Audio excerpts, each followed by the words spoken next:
Well, it's indicative of his training methods. Well, he never really had much of a body on him. He It's didn't? always Well, he always looked had like a fat. guy that, yeah, that's what I'm saying. It's so strange to me when you see guys like him, or especially guys like Country Nelson. It's Oh, like, yeah.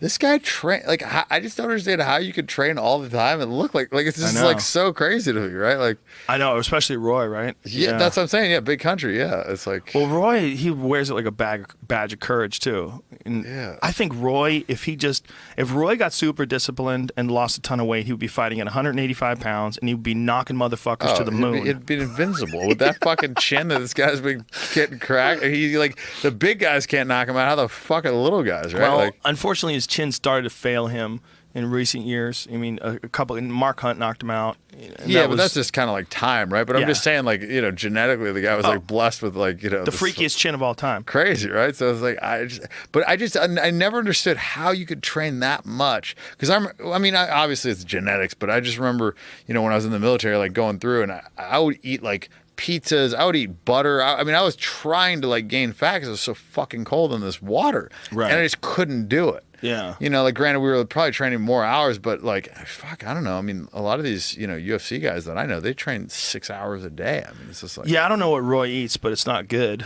Whatever it is. fuck. It's most likely a lot of carbs. Most likely he's just taking in a lot of sugar, a lot of carbs, and his body doesn't know what to do with it. And it just He must just have a slow metabolism. I don't could know. be. I don't know. I mean, he certainly trains hard. He's got endurance. I mean, Roy doesn't gas out. I mean, he gets tired like everybody else does, but it's not like a fatigue issue. Yeah, no, it's. What's crazy is I knew Roy way back in the day, and Roy was known as being like a really good grappler. He was a Brazilian Jiu-Jitsu competitor. I knew him before he ever did MMA. And when he did MMA, my thought was, oh, well, you're going to see some high-level grappling from this guy. This guy's like a stud on the mat. Nope. Just started bombing Never guys seen him out. on the ground, yeah. Hardly ever. Well, the one time we really see his jiu-jitsu was in the Andrei Arlovsky fight when he's fighting in Elite XC. Took Arlovsky down, had him in side control, but Elite XC they were really corrupt. And they had this weird thing where if you were on the ground for more than 15 seconds, they'd stand you up. So he's on the ground, inside control with a double wrist lock, going for a Kimura on Arlovsky, and they stand him up. And he wound up getting stopped by Arlovsky. But that was so crazy. But that was that, they were making Kimbo Slice their poster boy, and it was like Gary Shaw was promoting it. And he was a boxing guy, and he had his own idea about how to promote it, and they weren't MMA friendly. It was just they wanted excitement. They didn't really want to promote like in a pure sense of the sport, So it was the whole thing was kind of fucked. But I remember I saw Kimbo. I was down in Miami and I saw one of his fights or whatever, and they had like some alternate guy like come in off the couch, and this guy knocked him out in like Seth Petrozelli. 10 seconds. It was just so crazy. That was a bad fight. They should have never taken that fight. Yeah. Seth Petrozelli's very good. And when I saw that, I knew that Kimbo's a tough guy. He was a really good guy too. Yeah. Unfortunately, he passed away recently, which is kind of fucked up because he had a bad heart and he was scheduled for another fight. Did they ever figure out what it was? It was just bad heart. He had some congenital heart defect. I mean, I don't know if it was genetic. I don't know if it was something that happened along the way. I don't know. But he was a really good guy, like pretty much universally loved. Really good guy. His story is so crazy. Like, I heard the guy like basically almost like walked onto the football team. Yeah. Like, so nuts. Like, living on the streets, like. Yeah, I mean, just a tough guy, knew how to punch, and when I found out about him, like everybody else did through these YouTube videos. Yeah. Did you ever see when he fought Sean Gannon? I don't. Sean Gannon was a cop. Oh yes, yeah, the white guy, right? Yeah, the tall, big white guy. See if you find that in Sean Gannon versus Kimbo Slice. They had a dojo war. Yeah, and he was a cop in Massachusetts, and he got in trouble for beating up Kimbo, and like he got suspended, I think, from the police force. Yeah, there he is right there. This is a crazy fight, man. Yeah, they just I had this brawl in the middle of this dojo. I think Kenny Florian was there, and people were posted. This was on mixedmartialarts.com, which is the greatest martial arts website on the internet. Back in the day, we all watched this shit live. I don't remember if we had to pay for it. It was streaming on some website or something like that. These guys are banging it out. I like it. Bare knuckle. I remember this. I definitely remember being like, fuck, this guy could fucking throw some punches. Oh, yeah. Well, the first time he got tested, right? Yeah. Sean Gannon is a tough motherfucker. Yeah. I mean, tough as hell. Longtime cop, real martial artist, had a bunch of pro fights. And there was like all these like discrepancies about the rules because he's got him in a standing guillotine, and they're trying to break it up, and there's all you got to let go and all this different shit. Yeah. So he lets go, and then it winds up going to the ground. Like it was all stacked against Gannon. Yeah. Because they didn't want Kimbo to get submitted. Yeah, nobody wanted the legend to die, right? Yeah, and Gannon's got a hold of this guillotine. He doesn't want to let it go. And then Kimbo winds up getting him down on the ground. So then Kimbo's ground and pounding him. See, like this is supposed to be illegal too. You're not supposed to be able to do this. But Gannon had a fucking head like a fire hydrant, and it just super game and great endurance. And so Kimbo's used to taking these guys out, and he couldn't take Gannon out. And Gannon eventually beat him down. And they had some crazy nonsense like a 30 count. Like when he goes down, you count to 30 before you get back up. I'm not kidding. Yeah, and he beat it once. He beat it once, and then Gannon got him, knocked him down again. But like you could see Kimbo starting to get tired, and that was the big thing. But so he goes from this and then starts fighting in Elite XC and has some great fights, man. Some really good fights. The James Thompson fight was kind of controversial as well. But I knew him as like a pretty tough, I mean, really tough. But as far as like professional skill set, he wasn't like at the elite level. And so when he fought Petrozelli, I was like, oh my God, he's going to get fucked up. Like this is a terrible fight for him. Petrozelli's like, he's a world-class fighter. And that happened real quick. Yeah. No, I remember I was like front row for that thing. So tell me about your heart attacks, if you can't show me the video. Yeah. So basically, I was 25. I was on a ski trip with my fraternity brothers. We were in Park City, Utah. Park City. And we'd just been partying. I met this chick in the lift line, ended up getting her number. And I went to the bar, and I got like everybody's shit faced. It was like $300, right? Got the whole bar drunk. We're having fun. We go back to her house. We're banging until like 7 in the morning, or 6 in the morning. And then I get a call. Like I just showered. I was like, just started sleeping. And my buddy's like, hey, it's the last fucking day. Like we're going. Like let's ride. And I was just like, fuck it. All right, sure. So I took a shot. I drank some coffee. Like, got my shit on. Went out. We took a shot of booze. Yeah, shot of tequila. Jesus Christ. Wow. It's like fuck. I mean, what? I mean, if you keep drinking, you don't get hungover, right? So I was like, fuck it. So rode all day, and then that night, I don't know if it was like a stomach flu or what, but I was just like puking, and I just like felt like shit, and I just like couldn't keep anything down. I remember I paid like the hotel guy like $100 to give me a bunch of Gatorade because I couldn't even like leave my room. So next day, I go to the airport, and I knew that if I got an IV, I would feel better because I'm like, see if you can find that story. I remember it in Little like Bo Peep, flashes. if I remember. He was with a an umbrella. That's ballsy as shit, though. I was like, Japan, they go crazy. Yeah, he did some weird shit where he dressed up like a female anime character or something. I can't really remember entirely how the story went down, but I remember he could fight. And it was like super confusing for people because he was knocking dudes dead. And he, in the part time, he dresses up like a schoolgirl or whatever the fuck the outfit is. Yeah. That's the most psycho move you could do. Show up at a UFC fight in a True. We have to like shake it a little bit. Nevin, you're such a nerd. A nerd, Nevin. Oh, is he off the door? Yeah, he's down by the van. I don't see anything. He's by the van. He's not. Ooh, he's in. He's in the car. Okay, he jumped back up. He's fighting again.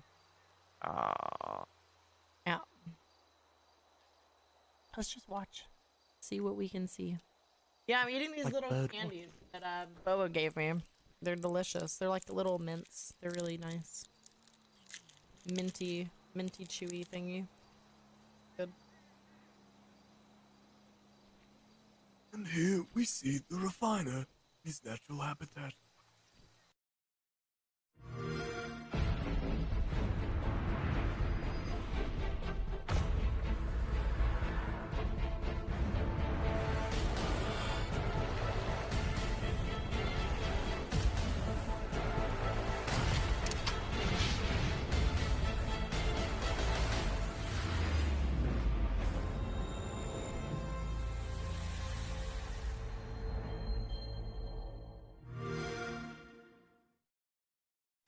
back yet?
Yo. What it be? What it do, cuh? How it be? You in here? You gonna eat? Freebirds on Mason was a Qdoba before was it Freebirds? I still don't know what the fuck Qdoba is. Let's find out. Who the hell's Bonsai? Qdoba Mexican Eats.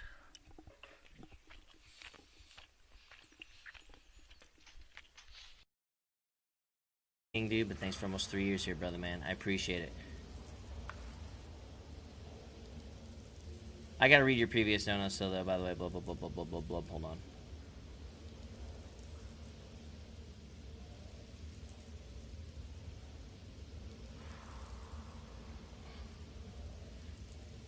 Oh, Wogglers. I gotta unban you, brother. Hopefully you already got them, man.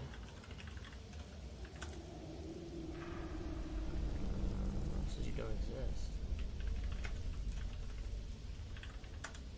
Says you don't. I don't know. Here, what?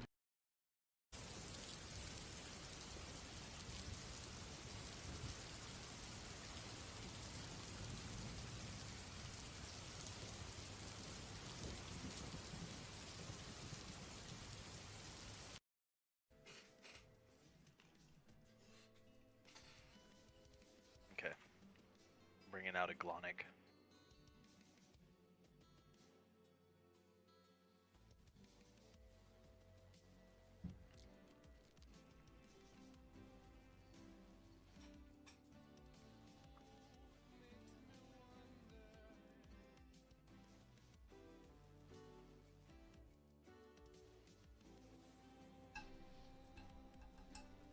We need mayo found in raid, don't we? Yeah, sure. Alright, I found some.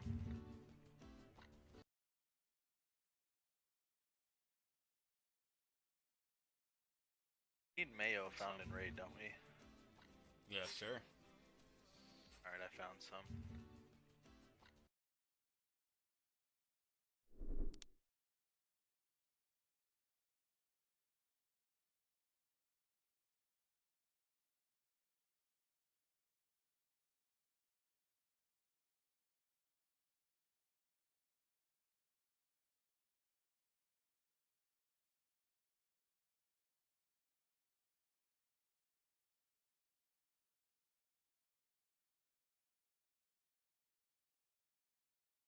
Hey, 42 here. Frank Dux was a legendary fighter. When he was a teenager, he was taken under the wing of a master named Senzo Tiger Tanaka and trained in the ancient art of ninjutsu. Senzo was a world-famous teacher and descendant of 40 generations of warriors. Taking to the art very quickly, Dux became Senzo's greatest pupil. But his master was an old man, and after teaching Dux all of his knowledge, he passed away, making only one request of Dux before he did. He must compete in the Kumite and become the first Westerner ever to win the trophy. The Kumite was a near-mythical, no-holds-barred, 60-round single-elimination martial arts tournament It had been heard of, spoken about, but rarely had anyone actually ever seen it. It was supposedly a long-standing tournament where the greatest martial artists from all over the world came and fought to the death, but it was only held once every 5 years, so Dux had to wait. During this time, he entered the Marines and was awarded the Medal of Honor for covert operations he undertook in Southeast Asia. It was during this time that Dux gained black belts in Taekwondo and became a master of knife fighting. But in 1975, he heard a whisper of something shocking. The Kumite had been announced, and his chance to fulfill his late master's dying wish had come true. Going AWOL from the military, Dux travelled to the Bahamas, sought out the tournament, and began the fight to honour his master's legacy. And that he did, because Dux became the first ever Westerner to win the tournament. But not only that, he scored 56 consecutive knockouts, one of which was, incredibly, in 0.12 seconds. Both feats were world records. Because of this incredible performance, Dux was deemed the honour of being the first person to be allowed to publicly speak about the Kumite. After this, Dux returned to the army and began undertaking covert ops, both for the military and the CIA, playing a role in operations in Central America during the 1980s. He also began forming his own martial arts schools, where he could pass on the knowledge he'd learned from his own masters. It was during this time that his incredible story became more widely known, and was even the basis for the Jean-Claude Van Damme movie Bloodsport, for which Dux was hired to be the fight coordinator. The film was a huge box office success and instant cult classic, massively increasing Frank Dux's notoriety, which off the back of he created his own martial arts dojos, and even, bizarrely, being offered $25,000 to kill Steven Seagal, of all people. Through listening to this astonishing man's story, it would be unsurprising if you thought him to be the greatest warrior who ever lived. But all of these events and achievements aren't the most astonishing or even most interesting detail of his life. The most incredible thing about Frank Dux is that it's all complete bullshit. He made it all up. Let the bodies hit the floor. Let the bodies hit the floor. Let the bodies hit the floor.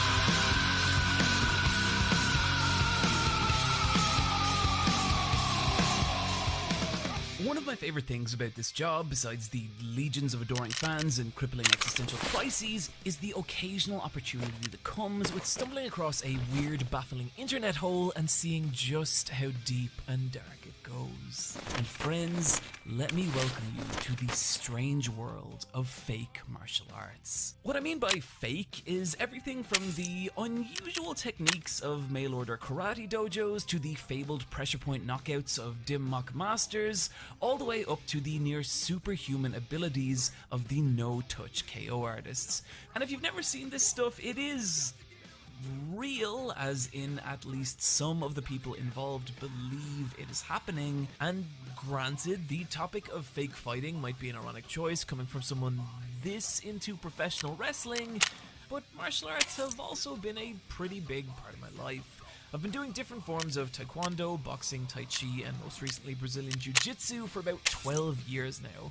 And hey, I'm not saying that because I'm trying to claim I'm any kind of tough guy. If anything, I know just enough about fighting to know how little I know. But I do think it gives me some understanding in how a person is able to convince themselves they have these abilities and why a room full of people would be willing to believe them. And it's around here that a darker, more insidious side of fake martial arts begins to emerge, which we will get to. But to start, I think it's important to understand the appeal of martial arts themselves and how and why they became popular, and particularly in the kung fu craze of the early 70s. Martial arts were first introduced to America late into World War II, when American soldiers deployed in Japan learned different forms of karate and judo, even having it integrated into their basic training, and later these same soldiers would return to America and open their own dojos. But where martial arts really started to penetrate popular culture was the resurgence of the Hong Kong Kung Fu movie. And whatever else I'm going to talk about this video, one thing I want to make clear is that Kung Fu movies are fucking awesome. If you've never seen the likes of Drunken Master, Enter the Dragon, Five Fingers of Death, or Snake in Eagle's Shadow, you should do everything you can to track them down. These movies are stunning physical fantasies. Stories told less through dialogue and plot development as much as they are through beautifully controlled violence, channeling the will and energy of their performers into furious bouts of physical combat, making for kinetic, exhilarating blasts of cinema. But there was also another side to the choreographed violence, as at the heart of many of these movies was a bold declaration of national identity, a deeply political message tied to these fighters. In the late 19th and early 20th century, China and Hong Kong had suffered repeated invasions and colonizations by British and Japanese armies, with the Chinese people being seen as a weak, divided nation incapable of defending itself from invading forces, with the Chinese routinely referred to as the sick men of Asia. And so, when in Fist of Fury, Bruce Lee battled his way into a Japanese karate dojo before declaring, "We are not sick men," it was a moment of elation for Chinese cinema-goers, as it was in the same movie when Lee obliterated a sign that read, "No dogs or Chinese allowed." This scene is key to understanding the power of these films, as across international waters, these signs also existed, albeit targeting different groups of people. But in these movies, no matter how society or the powers that be viewed you, Kung Fu and martial arts were the great equalizer. A way not for the strong to get stronger, but for the weak to rise up, to give ordinary people the strength to stand and challenge convention, to declare, "I am here and I am relevance." This was the powerful fantasy that martial arts films were built on, and what let them explode box offices in cinemas across America. But it was in the desire for that fantasy that gave rise to the early days of fake martial arts. Which brings us to a man who referred to himself as the Crown Prince of Death, Count Juan Raphael Dante. If you flick through the pages of enough Silver Age Marvel comics, you'll inevitably come across these strange advertisements of Count Dante. According to these ads, Dante was the master of the dim mock or poison hand fighting style. Considered by many as evil and cruel, the lethally savage whipping, tearing, slashing, clawing and gouging techniques which comprise the poison hand arsenal are used to attack by strike, touch or pressure the nerve centers, pressure points, major blood vessels and vital organs of the body. The pamphlet, written by Dante, offered to turn its readers into, and I quote, "shocking human horror weapons capable of killing multiple opponents with a single touch," while also talking about how handsome Dante was and how good he was at dancing. On the surface, it seems obvious what's happening here. Count Dante, real name John Keehan, was looking to take advantage of the kung fu craze of the 70s by selling his pamphlet to gullible young comic book readers. But where things start to get strange is the more you look into Count Dante, the more it seems like he actually believed what he was writing. He did have a legitimate history of karate. He did own 2 dojos in South Chicago, where he and his pet lion would wander the streets, with Dante known to do things like show up at Muhammad Ali's house challenging him to fights, offering friends pistols with which to shoot him so he could demonstrate his bullet-catching techniques, with Dante even at the center of the infamous Chicago Dojo Wars, with him attempting to blow up an enemy dojo with a stick of dynamite before carrying out a raid on an enemy training hall that resulted in the death of his friend and student Jim Konsovic. This all actually happens. Count Dante died in 1975, and what he left behind was the bizarre legacy of a strange man lost in a fantasy. And over the years, we'd see so many people like this. The batshit insane ninjutsu of the mail-order ninja Ashita Kim. The fake life of Frank Dukes, of whom the entire film Bloodsport was based on, before being exposed as a fraud by the LA Times. Right up to modern day, this is still happening. Which brings us to the infamous and strange No Touch Master, George Dillman. Dillman first came to prominence for pioneering his pressure point knockouts, techniques that would let him render a person unconscious with only the lightest tap.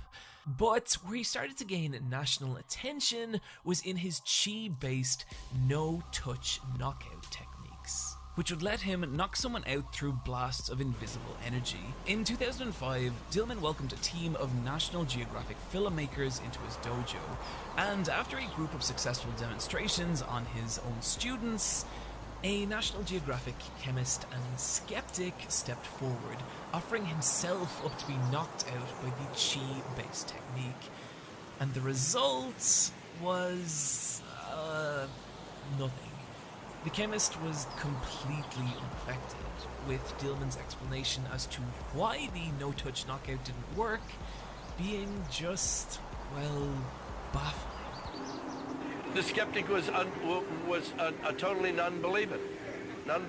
Plus, I don't know if I should say that on film, but if the guy had his tongue in the wrong position of the mouth, that can also nullify it. If I say I'm going to knock you out, and you raise one toe and push one toe down, can't knock you out.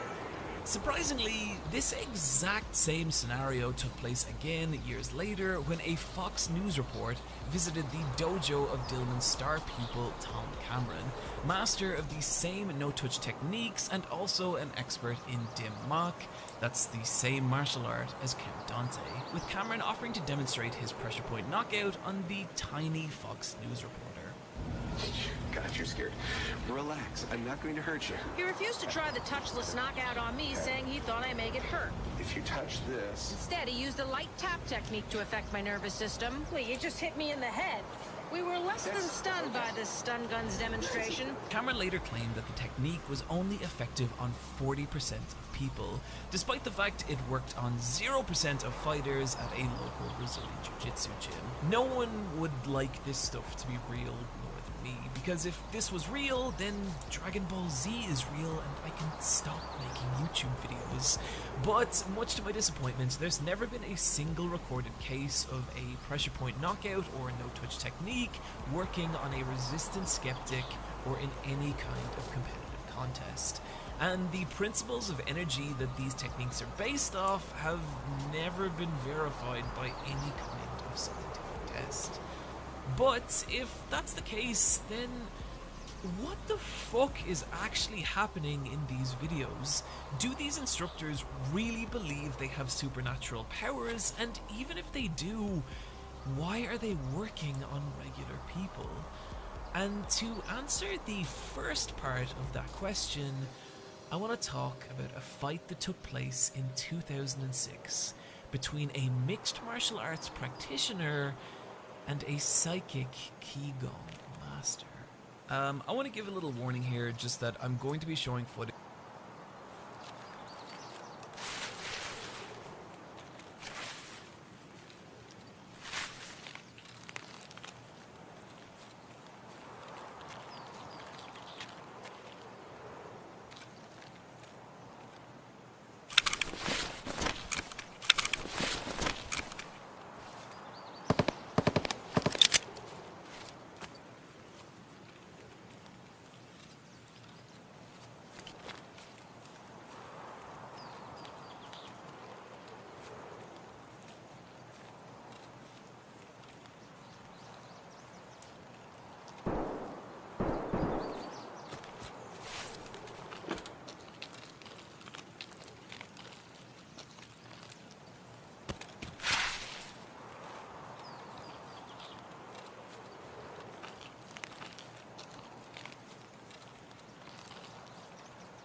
footage that some people might find difficult to watch. I know these are meant to be contests between two trained fighters, but, well, they aren't. What you're seeing here is the no-touch master Yanagi Ryuken, whose mastery of multiple styles of martial arts, along with his innate psychic abilities, allow him to fight scores of opponents while defending himself with kinetic blasts of psychic energy. His abilities are so strong that he's even able to manipulate the bodies of his opponents like a marionette. And it was with these techniques that led him to be victorious in an unverified 200 Vale Tudo fights, basically no-holds-barred contests. In 2006, the 65-year-old Qigong master put up $5,000 of his own money, claiming he could defeat any mixed martial arts practitioner, a challenge that would be accepted by Iwakura Go, a Japanese journalist trained in judo, karate, and Brazilian jiu-jitsu. And so the fight was set for November 26th, and in front of a crowd of 500 people, the two fighters stepped forward to face each other. And as a hush falls over the crowd, the fight began.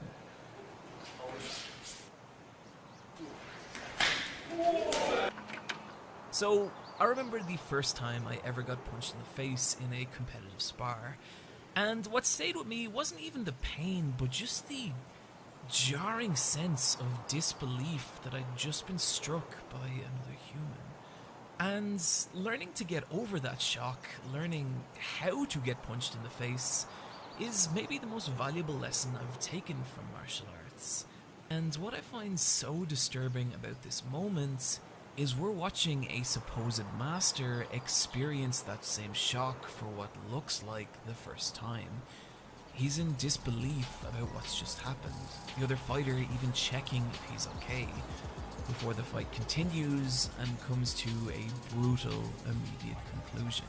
I don't take any pleasure in this footage. To me, we're watching an old man being violently humiliated on what has to be the worst day of his entire life, and it's pathetic and sad. I can't imagine what's going through the 65-year-old's mind as he kneels on the mat, clutching his beaten, broken face. But I also think it's hard not to watch this footage and not consider the level of delusion that brought him to this moment. A delusion so strong that not even this fight could break it. Ryuken would later claim that his psychic abilities were not working that day due to an illness, and he has since returned to teaching martial arts, gaining new students, and propagating his no-touch fighting style. And so when asking do these instructors actually believe these moves, yeah, it's likely they do. And it's probably a very simple delusion to trap yourself in when it brings a following, wealth, and status. But then, what about the students? Why are they behaving like this? And to answer that question, let's look at another phenomenon where groups of people gather in small rooms and act in strange, bizarre ways. Psychologists believe that what draws people into cults isn't a desire for spiritual fulfillment or a search for some higher power, but simple human comfort. A desire that cults manipulate and prey upon, exposing the greatest insecurities of their members and offering them comfort and protection from it. This was the same psychological manipulation that let Charles Manson control his followers, making them act in strange, bizarre ways and even commit murder. The same promise of comfort and community that led to the members of the Heaven's Gate cult castrating themselves before committing group suicide, leaving 39 dead. And next to that, falling over to a hokey technique is nothing. Even look at this footage of the faith healer and alleged con artist Benny Hinn, and you can imagine that if Hinn had marketed himself slightly differently, he too could have been a no-touch master. And that's because it's all the same principle. Put all your faith into this one individual and they will give you the means to guard yourself from the illusions of this world. And in the case of fake martial arts, that evil is a fear, violence from people. And there's a tremendous amount of comfort in that. The idea that these people can teach you techniques that will make you immune to physical danger, creating a delusion so strong it's led to the kinds of footage we've been looking at this entire video. But it's also in that solution that more insidious intentions can lie. And this, friends, brings us to the troubling story of James Heydrich. James Heydrich first entered public consciousness after an appearance on the American TV show That's Incredible, in which Heydrich demonstrated his stunning telekinetic abilities, which allowed him, through psychic force, to turn the pages of a phone book, rotate pencils, and even manipulate dollar bills in case of glass. Heydrich claimed that these were psychic abilities from his own self-taught martial arts, combined with the and also claimed that he could pass these techniques on to children through special training. And so, through numerous television appearances and his own charisma, Heydrich managed a large following of about 3 students, making Heydrich Dojo the largest in North America. And one very awkward encounter with the amazing Randy aside, Heydrich seemed like the second coming of Bruce Lee.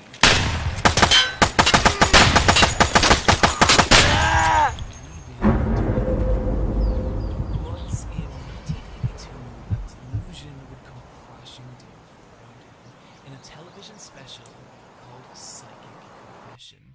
The special was hosted by Danny Corman, an investigative journalist and part-time magician who had discovered how Heydrich was manipulating these objects, and that was through a concentrated stream of air from his nose and mouth. And so, in a televised broadcast, Corman asked Heydrich to teach him these techniques and help him harness his own psychic energy. But then, unbeknownst to Heydrich, used the same blowing air trick to move the pencil, and just look at the shock on Heydrich's face as he actually believes he's experiencing genuine psychic abilities. Before Corman reveals to the psychic fraud what is actually happening, and Heydrich's persona of a Zen martial arts master falls away to reveal a deeply disturbed individual, as he accounts his childhood of neglect and abuse, how he'd frequently escape into delusional fantasies where ancient Chinese masters would teach him the secrets of their martial arts. If the story ended there, it would be amusing, if kind of sad, but unfortunately, 7 years later, things took a disturbing turn, as Heydrich was convicted of 11 counts of child molestation, all children he had lured in with the promise of his delusional powers, and then abused. This is where fake martial arts go from laughing at a group of people LARPing in a gym to something more sinister.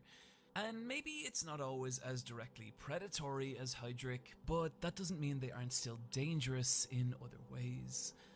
When I look in the backgrounds of a lot of these videos, I see people, vulnerable people. I see women, kids, people there to learn to defend themselves, but what they're being sold is an empty lie, something that would fail them in the potential most dire moments of their lives. And I think there's something really disgusting about that. So at best, fake martial arts are a dangerous, hollow fantasy. But at worst, they're a way to sell a delusional narrative and prey upon innocent people. And so, to end this video, I want to talk about one of those narratives, but one that's playing out right now and on a national level. I want to talk about the story of Xu Xiaodong. Xu Xiaodong is a Beijing-born radio DJ and mixed martial arts practitioner who, unwittingly, has become the center of a massive cultural war in China. One that began in early 2017, a time when the Chinese government was deep into a movement known as the Great Rejuvenation of the Chinese nation, a cultural campaign designed to instill national patriotism in the youth of China.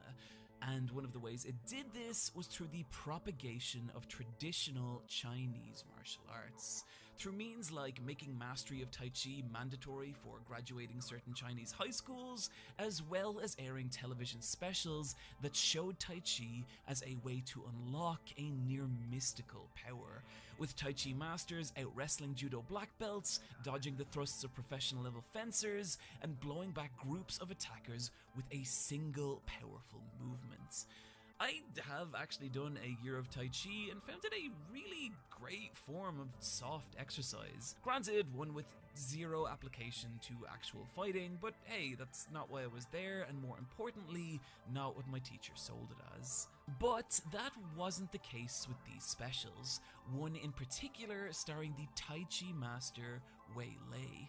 Wei Lei was a huge believer in the combat prowess of Tai Chi, stating he could defeat any mixed martial arts fighter and even break a rear naked choke with one hand, much to the ire of anyone who has ever been in a rear naked choke.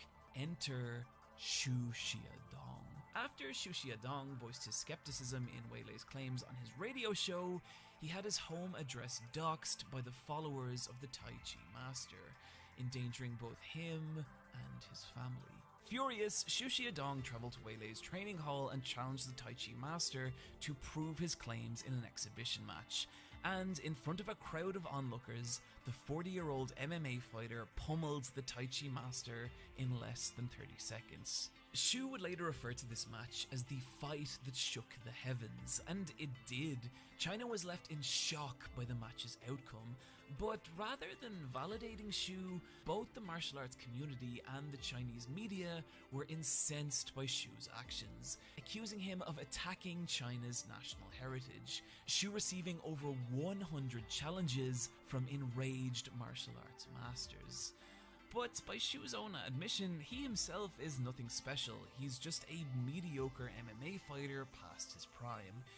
But despite this, it's obvious when listening to him speak that he has a profound love of mixed martial arts, which is a system of fighting mixing all styles together and discarding anything that isn't directly effective, creating a complete all-rounded system of punching, kicking, and grappling.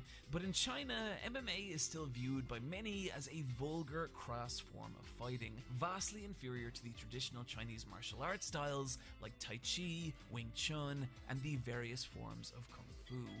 And this is where Xu's issues begin. He believes that traditional Chinese martial arts have become a mass con, a means to brainwash people. Over-reliance on rigid movement patterns with little relevance to actual fighting. And while I love Kung Fu for reasons we've already talked about, it's hard to argue with Xu's claims considering how poorly traditional Chinese martial arts have fared against other, more modern fighting styles. But to Xu, where the real hypocrisy lies is in how traditional Chinese martial arts have been protected and promoted in China, meaning people like Wei Lei can make claims to having tremendous power without ever having to prove it, and then go on to sell the false promise of that power to innocent people, all under the guise of national patriotism. And so, with the intent of showing the people of China a genuine means to grow stronger, Xu began taking on these Chinese masters, and a lot of these matches play out the same. The match begins, the strikes of Xu's opponent are shown as weak and ineffective, before they are bloodied and beaten by Xu. But as these fights went on, something strange started to happen. You might notice that in this fight, Xu is wearing this grotesque face paint, and that's because it was dictated to him that the fight wouldn't be allowed to take place unless he wore Chinese clown makeup, and fought under the name Xu Donggua, which translates as Xu Winter Melon, insulting the guys away. And if Xu seems especially angry in this match, it's because before the fight, his Chinese social credit score was lowered to the point that he was no longer able to use air travel or high-speed trains, forcing him to take a 36-hour hard-seat train ride to even attend the fight. And you might ask why Xu is being treated like this, and the answer is that the Chinese government really wishes he wasn't doing what he is, and so a campaign of harassment, censorship, and humiliation has begun against him. He's had his gym closed down, his social media accounts deleted, he's been forced to apologize, he's been fined tens of thousands of dollars, forcing him to move out of his home, his fights have been shut down by the police, he's been accused of being a spy, and has even been harassed and ostracized. This clip showing a group of 8 Tai Chi students blocking Xu from leaving his hotel. Xu's family have even been harassed in their home, with Xu himself suffering public assault. But the most painful blow for Shu came when he was disowned by the martial arts gym he taught at for 20 years. All things he publicly spoke on in an emotionally charged live stream as the 40-year-old mixed martial artist breaks down in tears recounting the isolation and torment he and his family have had to endure. 我20年待的地方说没就没了。我在我自己的微博上，我写我很光荣，我是什刹海的教练。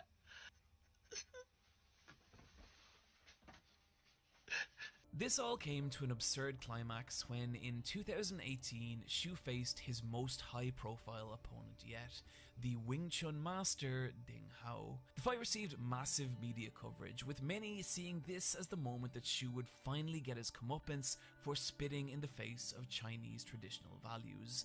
But to Shu, this was his biggest opportunity to prove that his claims were legitimate. And so, in front of an audience of millions, Hao begins the fight with a furious attack on Shu. And from here, the Wing Chun master is repeatedly pummeled and hurled to the ground, each time saved by the referee.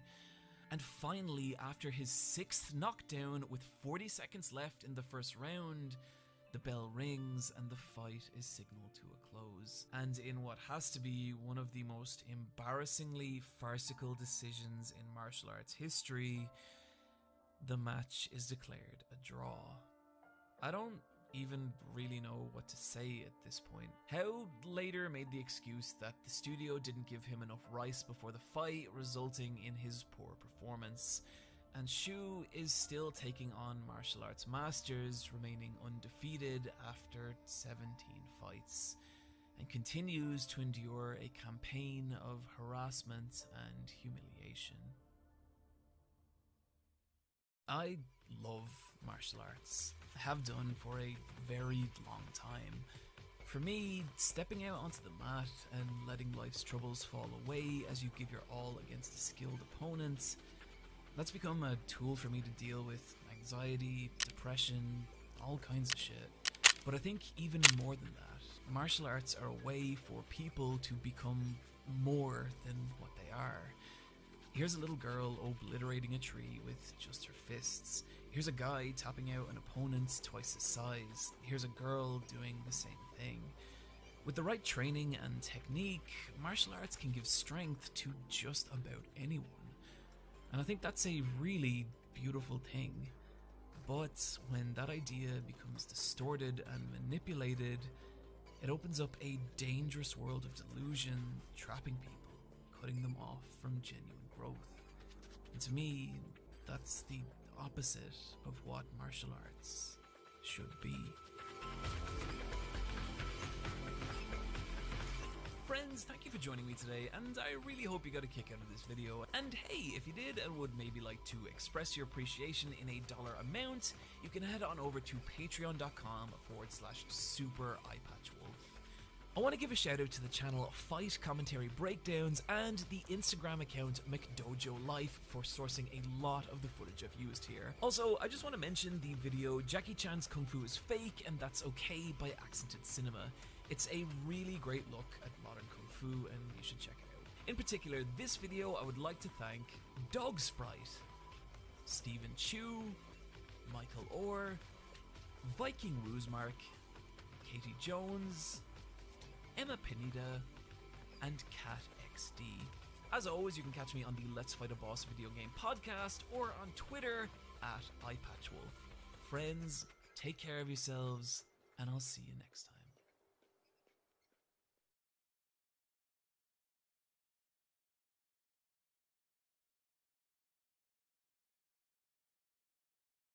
Interesting point Zachariah did. So it's kind of too bad there was so much crazy involved in that. I think what any of us should do when we're exploring the deep and hidden mysteries of the past is to go to a lot of different sources. Go to a lot of, don't just stick with the mainstream, don't just stick with the alternative, but try to bring it all together. And in a way, that's what I try to do in my books, except the skeptics still hate them. Yeah, but it's just so hard because it's so fun to go with the crazy story. Yeah. Like the alien story is so compelling. It's so fun. Very compelling story. I mean, if we found some sort of evidence of aliens, it would be so utterly spectacular. Even if it was a simple alien. Like I've always said this, that if we found like a jellyfish on the moon, we would freak out. But, you know, there's really complex, bizarre things at the bottom of our ocean that we've never discovered. They're just not in the correct location for us to be excited. And then the other issue, we're getting slightly off our flood topic here. That's okay. But the other issue of entities, the encounters with entities, anybody who's smoked DMT will know that, as I have, as you have, that will know that you do encounter entities in the DMT state, and they do communicate with us. And there's a lot of parallels with the ETs, or the aliens as they're described in modern UFO abduction accounts. And Rick Strassman, have you ever had him on your show? You know, Rick got sick. He was supposed to be here a couple of times. We're trying to reschedule it now. Yeah. But he had some pretty serious health issues. I know. And we had a date scheduled out. But I love that guy. I've had a chance to sit down with him a couple of times and talk to him. And of course, you presented DMT, the spirit molecule. Yeah, he's brilliant. And he's so important to me because I remember when I did it, I was so confused. I mean, to me, it was like my first DMT experience changed everything I thought about the world. And I immediately didn't give a shit about aliens anymore. Right. Like, it was almost instantaneous. Like, before then, I was like, Roswell, they got the ship, man. Yeah. It's in a hangar. But what I encountered doing DMT was so spectacularly alien that the pedestrian concept of something that looks like a person but has a bigger head and large eyes. And higher tech. Yeah. Yeah. I mean, it was weird and cool as it would be if it was real. It was nothing. I mean, literally not 1/1,000,000th as interesting as what you absolutely can encounter when you do DMT. Like, that's the aliens. That's the aliens, an utterly alien realm filled with alien intelligences who communicate. And of course, again, the skeptics say, oh, it's all just made up in your brain. But we don't know that. And Rick is open to the possibility that we are dealing with areas of reality that are not normally accessible to our senses, and that become accessible to our senses by retuning the receiver wavelength of the brain, which is what he suggests DMT does. And I think that's very plausible. And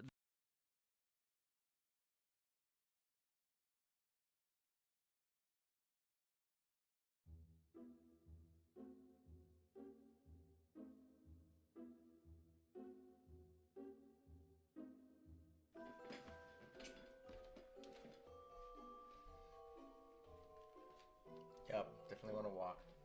It's strange because sitting still is like the only hard thing right now. I'm feeling a little bit of anxiety, but as soon as I start moving, all of that anxiety just washes away.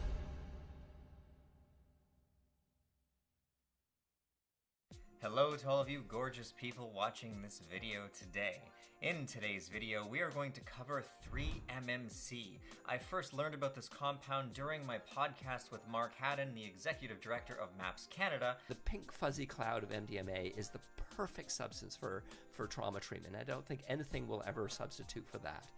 But for more talk therapy, I think 3-MMC will be perfect. You know, I jotted it down and someone commented like, oh, Adam writes down new drug. Well, you weren't wrong.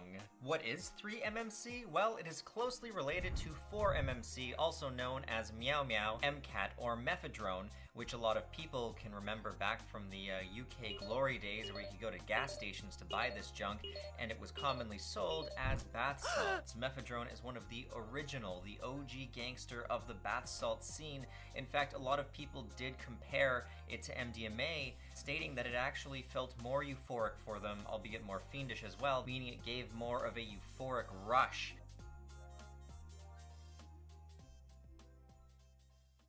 Now, if you look at the molecules, you got Meow Meow over here, and then you got Meow Meow's little sister or cousin over here. And as you can see, they're pretty much identical, except for this carbon, which has just been moved down a little bit. Now, this does pose for a slightly different type of experience, and most of the people who do claim 3-MMC is a fantastic compound are ones who simply did not try mephedrone. But if you really do scour the internet, you're going to find some reports of people stating that they do prefer 3-MMC. I've never personally tried mephedrone, but I have tried meth alone, and considering Mark Haddon is the person who recommended this compound, albeit for couples therapy, I have high hopes for this. I have a feeling it's going to be better than a lot of people think. Again, it's all about your intent. What are you taking it for? Consuming it just for the camera and to make a safety video on it, probably isn't going to elicit the types of effects that are going to highlight its beneficial features, but, you know, who knows? Anyway, we are going to make this video as scientifically accurate as possible. I am going to first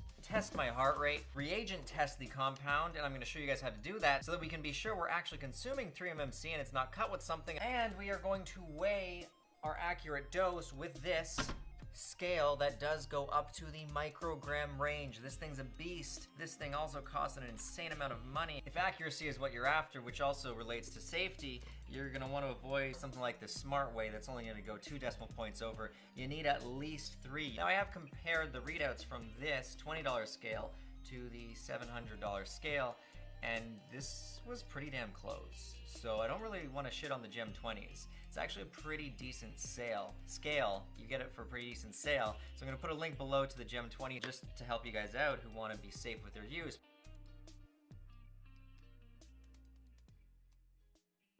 This compound does appear to be physically safe when consumed in normal to average doses. There are some reported deaths from people consuming it, but largely those are when they mix it with other compounds. Even in average doses, a drug becomes exponentially more dangerous once you do mix it. For instance, with stimulants, you don't want to mix 2 stimulants together because that can cause extreme strain on your heart, and you also don't want to mix them with monoamine oxidase inhibitors because that can cause serotonin syndrome. For a complete list of dangerous interactions, I have included a link in the profile.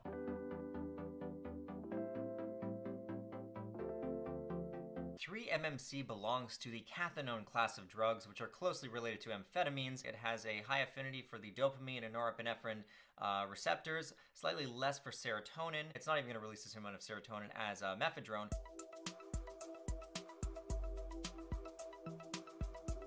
The primary effects of 3-MMC are going to be an increase in physical stimulation and some euphoria. Higher doses causing much more physical stimulation and, of course, euphoria. Also, it does have lots of jaw clenching. People state that they just can't help but gurn and, like, make these crazy I'm on fucking drugs and I'm screwed out of my mind faces.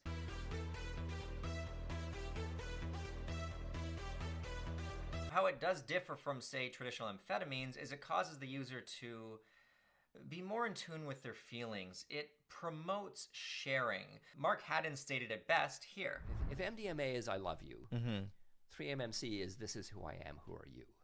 So it's reflective and it's connecting and it's bonding, but it's not colored with love, and it's more talky and less touchy. In other words, if you're taking it with, say, a partner or a loved one, even some close friends, it's going to prompt you to want to talk about your feelings, and it's going to act almost kind of like a truth serum. It's going to make you want to be more honest with the person, and it is going to promote bonding. How that translates to doing it on your own, well, I don't know. I guess we're going to find out. All right, let's get on with this video. The first thing we're going to do is test our, where is she? 3-MMC. Before you can test your drugs, you need test kits. And for testing things like cathinones, you're gonna need more than 2 or 3. You can find a link to a test kit in the video description. If all you can afford is these traditional 3, which are the cheapest, then by all means grab those ones. It's better than nothing. But I am going to show you what the results are when you test it properly. Now, the first thing you're going to want to do is get a ceramic white plate. You need white so that you can clearly see the reaction, and you just need a small amount of your compound. So we're going to make 5 little piles here. I'm going to film myself doing this with the GoPro, POV style. We're not doing any pornography here video. So here we go. We got my my head camera on. All right, you guys get to see firsthand what it looks like. Let's test our drugs. Is this thing recording? How are you supposed to? I never use this shit. How do you know? Yeah, it's recording. All right. I'm gonna watch it back and it's gonna be like, damn, it wasn't recording. Shit. First one is the Marquis. Whoops, just needed 1 drop. Got a little too many on there. And we are going to watch the fizzle. Next, we move on to Mr. Mac. Shit, I missed. Come on, Mac, you can do it. Yeah, there you go, baby. Followed by good old Mandalorian mandolin. As you can tell, I'm in a very silly mood today. Oh, shit. My pals are too big. It knocked it out of the way. Oh, there we go. So we got what we were expecting was no reaction out of those two, and we want to see the mandolin do like a yellowy orange thing, I believe. And it doesn't help that the mandolin starts off being yellowy green. That's fucked. But it does look like we're getting some faint orange fizzle. We're going to move on to Liberman. Liberman, testing drugs and saving lives. There we go. Liberman is doing its shit. That's what we expect. It is turning orange. Perfect. This does look like it probably is 3MMC. And now we're going to move on to Simons. So for Simons, the first thing we're going to do is drop a Simons. Simon, how you doing? Open mind, baby. Simon, I got your reagent here, bro. We're going to do a... There we go. First you got to do the A. And now we go to Simons B. And then some reagents are like this. You need to do them each separate. There we go. 1 drop of A, 1 drop of B, and now we wait and see. I'm a rhymer. Oh shit, it's turning blue. Yeah, so we got a bit of a yellow from the, was it mandolin? Yeah, I think it was the mandolin gave us a bit of a yellow. Marquise and Mech did nothing, as expected. We got a blue coming out of the Simons. Thanks, Simon. And an orange coming out of the Liberman. Now, I don't know if Simon was supposed to turn blue. Let me go check the internet. Yeah. Fuck yeah. All right. It turned blue. This is all good news. It looks like we actually have some pure 3MMC. And this is why you must use more than one reagent to safely test your drugs.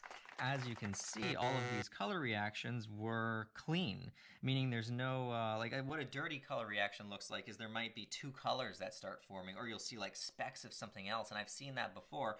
Or if it's not the compound at all, instead of blue, maybe that would have turned like pink. I don't know, I'm just throwing numbers out of or throwing colors out of a hat here. Or instead of orange, that one would have done nothing. If it was, say, methylone, for instance, then the marquee would have turned yellow instead of having no reaction. Then you'd be like, oh, this is actually methylone. Now my anxiety is lessened, I can safely consume it and feel like I'm not going to die from cross-contamination or misidentification of compounds, because another thing that happens is these companies, even if it's from a research chemical website, well, they've in the past mislabeled bags. So it is absolutely vital that you test everything before you ingest it. Now that we've got the testing out of the way, and now that we know we have 3MMC, we are going to move on to weighing. Of course, you probably aren't going to have this amazingly wicked lab-grade scale at your disposal, but you know, you gotta work with what you got. I should probably plug it in. We are going to get our little weight boat here. We're gonna throw the boat on the scale. We're gonna tear that shit. It's gonna level out to 0. And now we are going to take our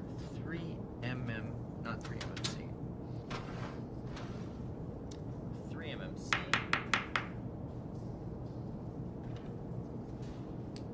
which just like all shatter, and then I take a big sneeze and breathe it all in. And yeah, we are going to weigh out our dose, which is 150 milligrams. Shit. All right, a little too much. 230 there. And 50 milligrams. Bam, close enough. There you go. We got 150 milligram accurately weighed dose here, ready for consumption. Shit. Bam. Next stage is testing my resting heart rate, which will probably be slightly elevated due to a little bit of nervousness.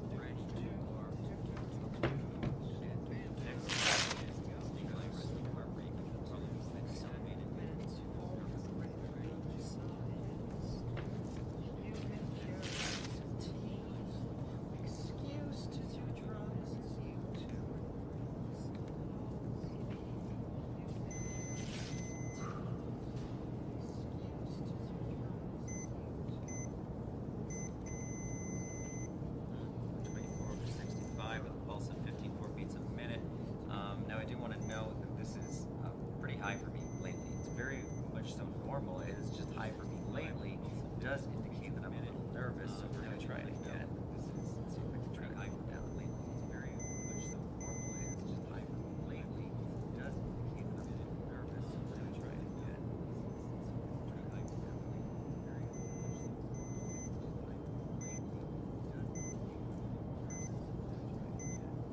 nervous, so we're going to try it again.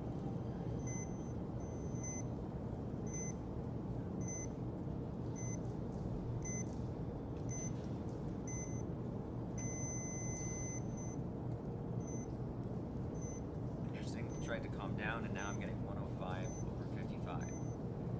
I don't know. I don't know if I should trust this damn thing. Before we continue on with this video, I want to make it absolutely clear that I'm making videos for harm reduction and safety.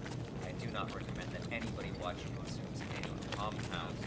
The best form of harm reduction really is going to be absolute safety drugs. But if you're going to consume them, I want to show you guys how to do so safely, and it wouldn't be a complete video without actually showing that. I will be guinea pig for. Yes, you're welcome. Yeah, we are now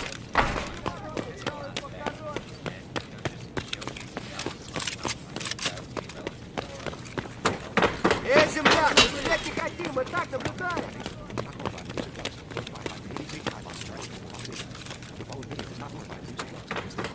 Ты куда? Now, as for YouTube guidelines, I'm not going to show the actual consumption of this compound. I mean, you guys know this is we are just going to cut to the effect scene. Enjoy, guys.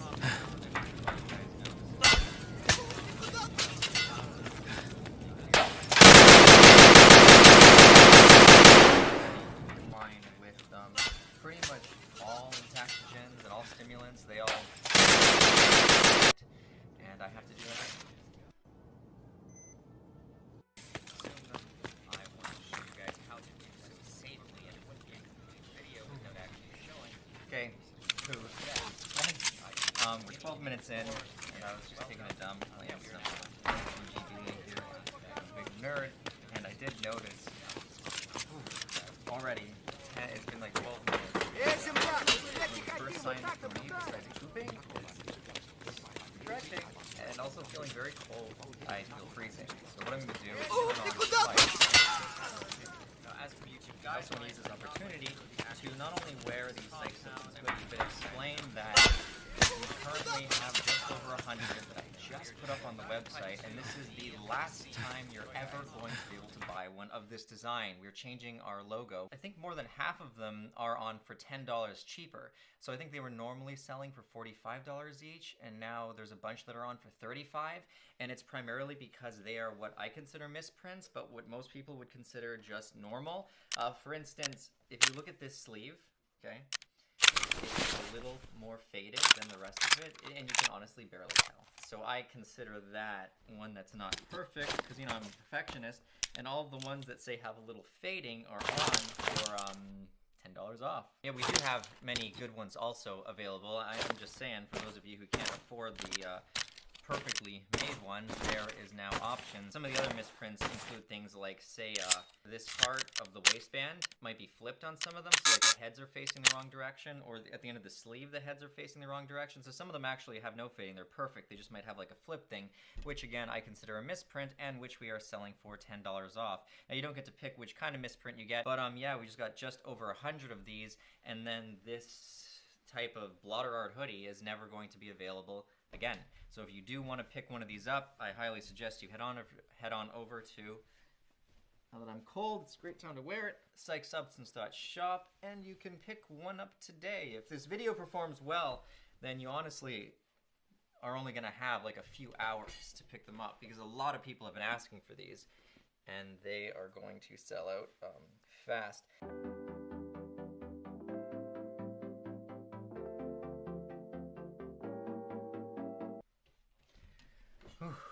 Okay, timing update. 10:13, but almost 35 minutes in, and definitely feeling some energy, wanting to get up and move. Yeah, it doesn't feel good to sit here. Whew. Definitely active.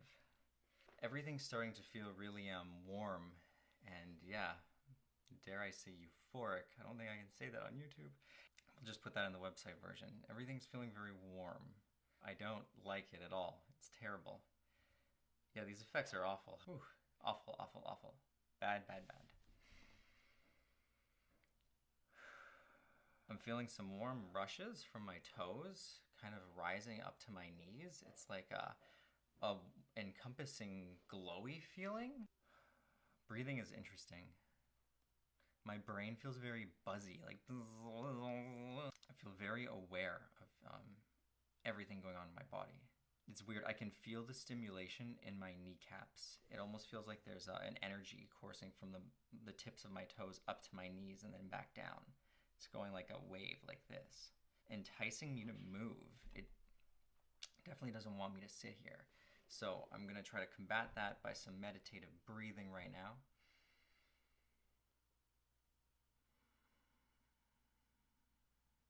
Oh, deep breaths. That's where it's at, man. Those deep breaths. My skin's feeling clammy. Yeah, for sure, clammy. Very warm. Fireplace feels good though. I don't want to turn it off. The effects are definitely very mild, but noticeable. It's not overwhelming to the point where it's like I couldn't function.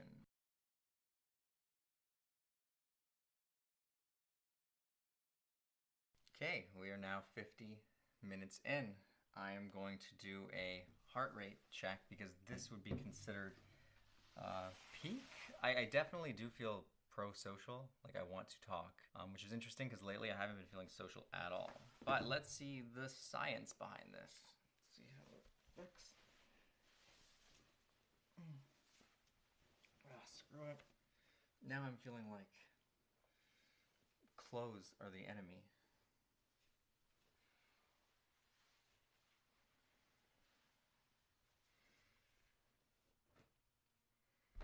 Wanting to touch.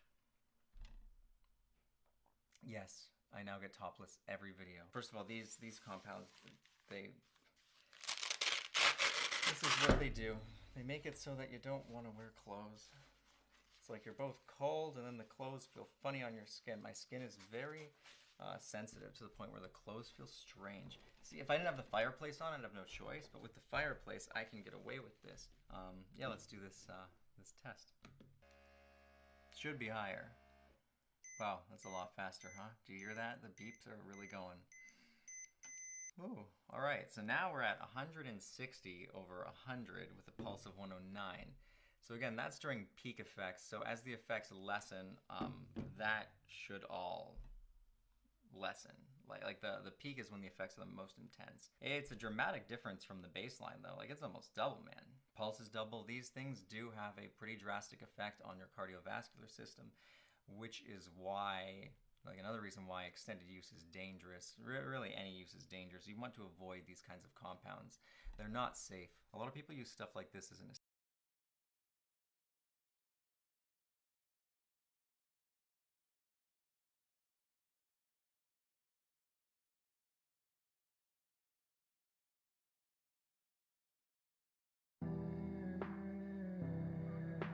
Today's video topic, which is about a well-known Twitch streamer, YouTuber, Instagram model, Amaranth, I believe is how it's pronounced, or better known as her real name, Caitlin. Now this clip came out a little while ago, but it got me intrigued into making basically a YouTube video regarding this clip itself. Now just to give you a little backstory on everything that's going on in this clip before you watch it and it all unfolds in front of you. If any of you know what Twitch is or live streaming, you're basically putting yourself in front of a camera much like this. Instead of video editing and chopping it up and putting bits and pieces here, it's all live for the viewers. So of course she's at the gym, live streaming herself, supposedly working out. So let's just run that first part of the clip.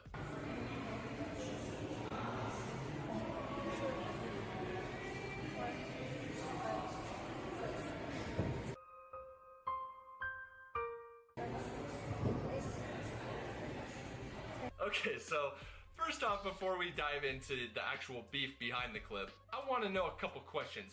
One, who stretches that long? Two, I might get a little bit of hate for saying what I'm about to say, but if girls can go to the gym and not even work out just to get an insane amount of views, in fact, she has a massive following, and for what, in my opinion, this is all my opinion on everything, but my opinion on this alone is she isn't even doing anything at the gym, so why is she even live streaming at a gym? I know what you're all gonna leave in the comments down below, because actually I do know the reason and I know why people are watching it. If you yourself haven't pieced together why people watch her stream, then you might want to check into your teenage years. Huh? That's why I'm not filming anymore. You're not filming? No, I don't have don't have my camera set up today. Oh, you're not filming. Oh, but in the mirror you have a live camera in front of you that you just happen to be talking to for an absurdly long amount of time. Okay, I don't know, because like people just keep complaining to me about it, and I have to always get it finished. Who's complaining? Like just like I just got three customers. I don't have my camera set up. Like, you're saying I can't be at the gym? No, I'm not saying you can't be at the gym, but like the distance can't be available. Yeah, I don't have my. Like you have to. No, I'm not filming though. I'm just like Skyping with my trainers. So as you guys saw in the rest of the clip, she is claiming that she doesn't have her camera with her, but yet her phone is live streaming straight in front of the employee, who confronts her saying that it has received numerous complaints that they need her to stop filming. And her defense is that she's not filming, didn't bring her camera, she's not live streaming, and she is talking to her personal trainer. I don't know what personal trainer does live Skype calls or live calls while someone's stretching for an absurdly long amount of time.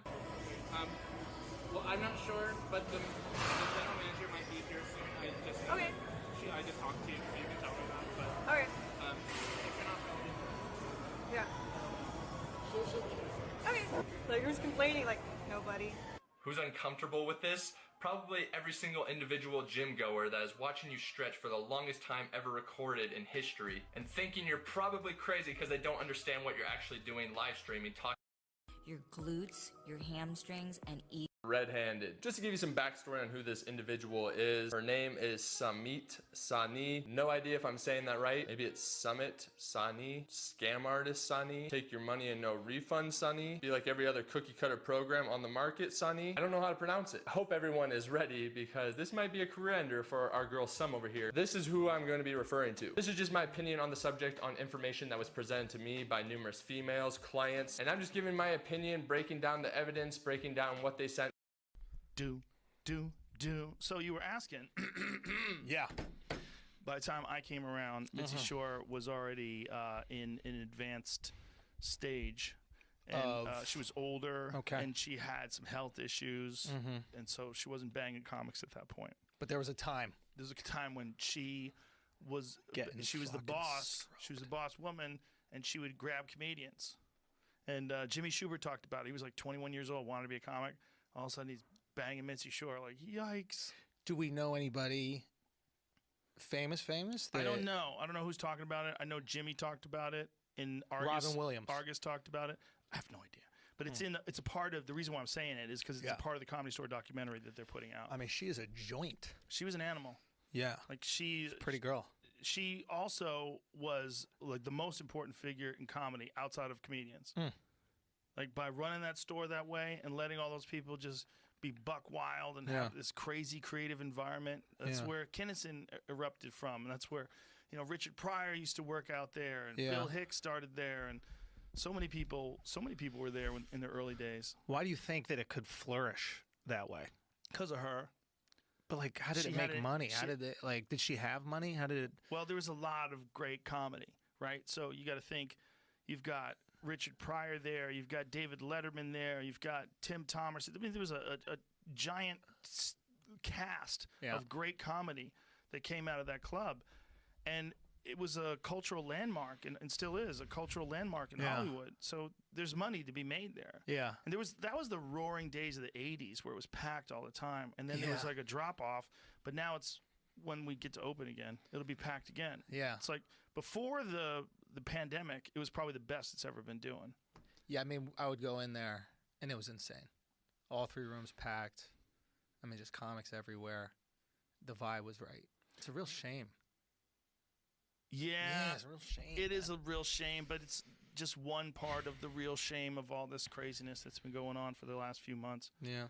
It's and now we were just talking about it before. Like, there's all these articles now about how doctors are saying that the people that come into them are less sick than they ever were before. Yeah. There's less case in Italy, rather. They're saying there's such a small amount of virus, it's almost undetectable. Yeah. It's run through the country. Yeah. It's hot out. Yeah. You think that's all it was? So Trump was right. Trump said it was going to go away without any cure. Well, and then it did. It would, but it would have killed more people. Yeah. I don't know how many more people, though. I don't know if there could have been a better strategy. I don't know, dude. The problem is we're Monday morning quarterbacking. Yeah, it was like after the fact, we're going, oh, this is what we should have done. And Bro, none I of thought us we were all really gonna know. die. Yeah. I didn't think we were going to die, but like, I thought it could have gotten kind of bad a little bit. I made a few phone calls to friends. I was like, go stock your fridges. We might be in the crib for a little bit, but. The only thing that helped me was Idris Elba. Why would he say? Because he got it and he was fine. Yeah. I was like, look at Idris. Yeah. Do you He think seems they to be really shaking got it? off. Yes, I do. Like, Yeah. you don't think it's weird that like the second it pops off, Tom Hanks is like, I got it. Well, the whole crew got it. A lot of people are hospitalized. It was in Australia. There was okay. a breakout in that area. Okay. Yeah, it was Because that's real. what I would do if I wanted people to be afraid, right? I'd be like, who's the most famous guy? He got it. Oh, you're going deep conspiracy on me. I'm just saying, wouldn't you do we that? haven't even smoked any weed yet. You gotta Are be we? careful.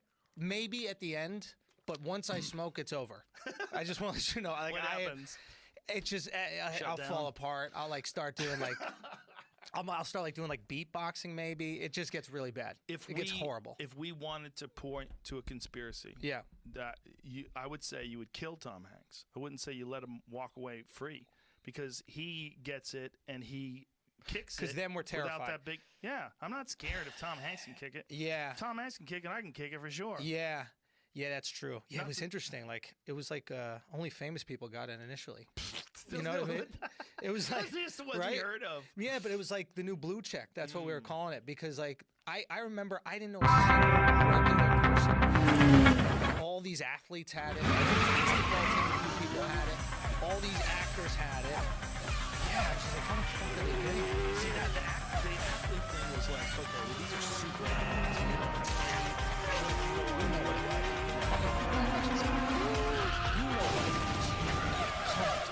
Come on, dude. I feel like it was just using the wrong fountain.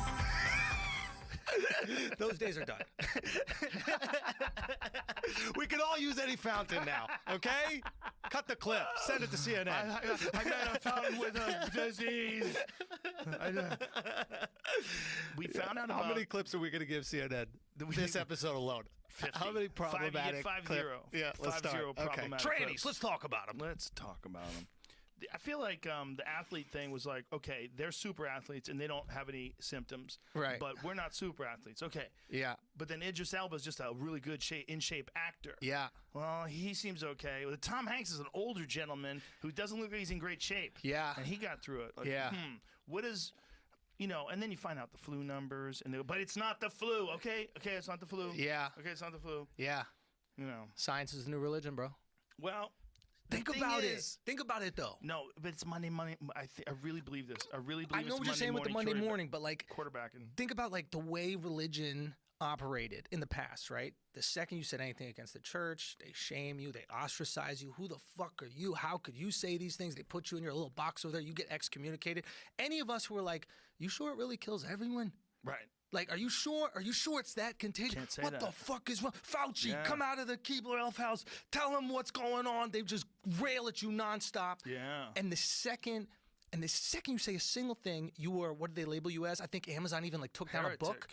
A heretic, right? Yeah. Wasn't it? Is that what the term is?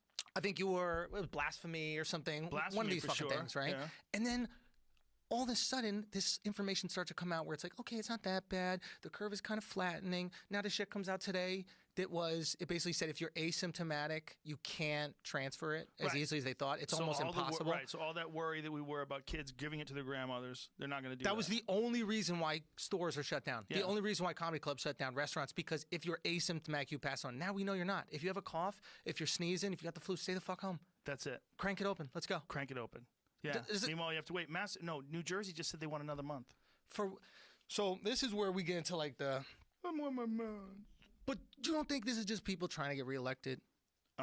It could be, but it could be people who are scared of people dying on their watch. Because now it's not the economy that gets you reelected; it's people dying on your watch. Well, if someone comes along and says the reason why X amount of people died, it could have been much less if you had just done the right thing and kept those people safe, and kept everything closed for another month. Right. So I think it's that. It's also a lot of these people are not healthy people, right? I know a lot of really intelligent people that are not healthy, and they were terrified of this virus. Yeah. And I would try to tell them, well, hey, let's look at the actual statistics. Yeah. The actual statistics are, it doesn't seem like it's fun to catch. Yeah. Right? But as long as you have a good level of nutrients in your body, you have You're good. adequate, sufficient levels of vitamin D, zinc. You take care of yourself, get in the sauna, drink a lot of water, don't get fucked up every night, don't eat sugar all day, like you're probably going to be okay. And maybe what's devastating, even more so, is how many suicides we had, how many people died because of the depression. Yo, did you hear that stat that like Corona actually saved lives? Because people weren't driving, so they didn't get in car accidents. Oh, that's true. People, right? like in a weird way, way less people. It saved car accident deaths. Car accident deaths. What else was there? I mean, there was a lot more domestic violence, but a lot more child abuse too. Really? Yeah, a lot of child abuse, a lot of domestic violence, and then what's really scary is the fucking suicides, because people who are already barely hanging on but might have pulled through if they had a good job and had a way to make a living. Now they're broke and they have to beg for money, and they got one $1,200 check Are if people they even broke? got it. Everybody I know that's a comic is making more money. How? All these comics that were like they were like middling on the road, or they were barely doing it. They get the $1,200 stimmy check. They get furloughed from their job, so I think you get like $600 or something a month or a week or something when you're furloughed. They're making like $1,000 a week. Like everybody had money, dude. This is the crazy shit about everything. The stock market hasn't budged. Well, that's how you know the stock market's fake. Or this is fake. They price out everything, Joe. They price out the Super Bowl. They price it out. They price out the other thing we were just in, the pandemic. They price out, right? And it dipped down. The protests right now, they priced out. They priced out the protests? There's MIT mathematicians. Really? I think. Call up Lex Friedman. Let's get to the bottom of this. Lex, call me, buddy. I was funny when we were at the store and I was teasing him because he was dressed like a Men in Black dude, and then you go, he's a black belt jiu-jitsu too, and I was like, oh, okay, buddy. He's a super nerd. He's a nerd that can kill you. Yeah. Yeah. Nerds like that jiu-jitsu. Yeah, well, it's a very intellectual pursuit, believe it or not. It seems like it wouldn't be. Yeah. It seems like it's just brute strength and shit like that, but it's not. So. But is it also they just want to like touch people? Like there's like no socialization. Could be. Like you're just in your cubicle and then you get to embrace. Be awkward. Yeah. Yeah. Like, you Like, get past the normal awkwardness of touching people. Well, and you maybe never were able to. Like we need fucking affection. Like you go to like Africa, right? And you super homophobic, a lot of these countries. But the dudes are holding hands, the dudes are hugging each other, kissing each other when they fucking meet. Mm-hmm. And I think it's because if you can't just fuck broads regularly, you need that affection somewhere. Right. So you just get it from your boys. How come they can't fuck broads regularly? I think there's not like just dating culture. It's like if there's no alcohol, it's harder to just like go to the hookah spot and pick up a broad. like where do you even date? Like if you can't drink. Yeah. If you can't go out for a drink, where would you date? Where would you meet a girl? In your social circle. You have to meet at the mosque. And what are you going to pick up girls at the mosque? You'd have. I bet a lot of it would be like your girl, or like your girl would have a friend. Yeah. And she would try to introduce her to Jamie. That kind of deal. Oh yeah. You know what I mean? Yeah. It's like, oh, I know this single guy. I'm gonna set you up. There's probably a lot of that. Yeah. You know what I'm saying? Yeah. Arranged. Yeah. And there's probably a lot of like girls trying to sabotage relationships. So like, I think Mike would be so much better with you. And they try to sabotage relationships with their girlfriend and some guy so that they can sneak in some other dude. Whoa. For sure. Like a terror plot. Yeah, for sure they do that. Yeah. I just don't think he's good for you. I just don't. Debbie, you can do so much better. I mean, yeah, he's fine. How happy are you fine. that you don't have to date through all this? Like, how about dating through the pandemic? Yeah, I didn't get it all. I got a girl, so I'm straight. But that would be the worst. Like the guys that I know that are the most depressed right now are single, that been by themselves for 2 fucking months locked in their apartment. Think they're having people come up?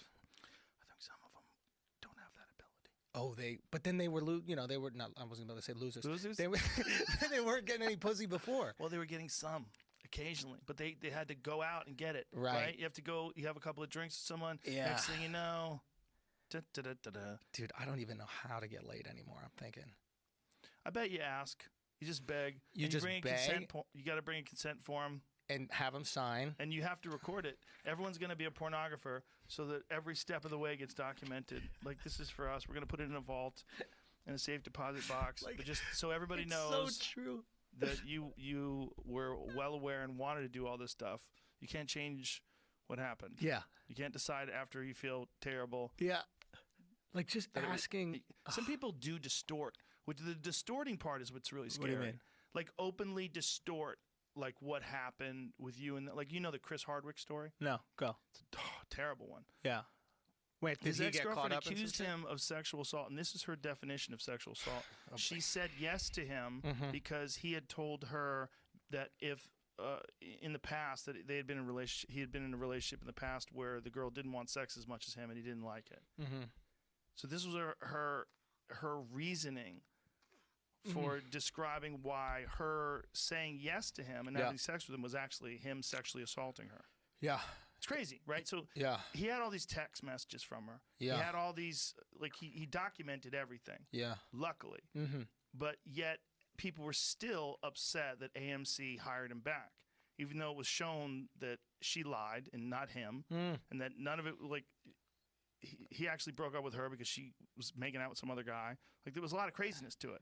And So was she saying- cheated on him. But it didn't matter. Like, they were still going after him. Yeah. People were still going after him. Like, people can distort the version of the relationship that you had, and even if you can prove it wrong, you're still on the wire for the. Well, I believe her. Yeah. I believe her. I always believe women, and there's people that do say that. Believe all women.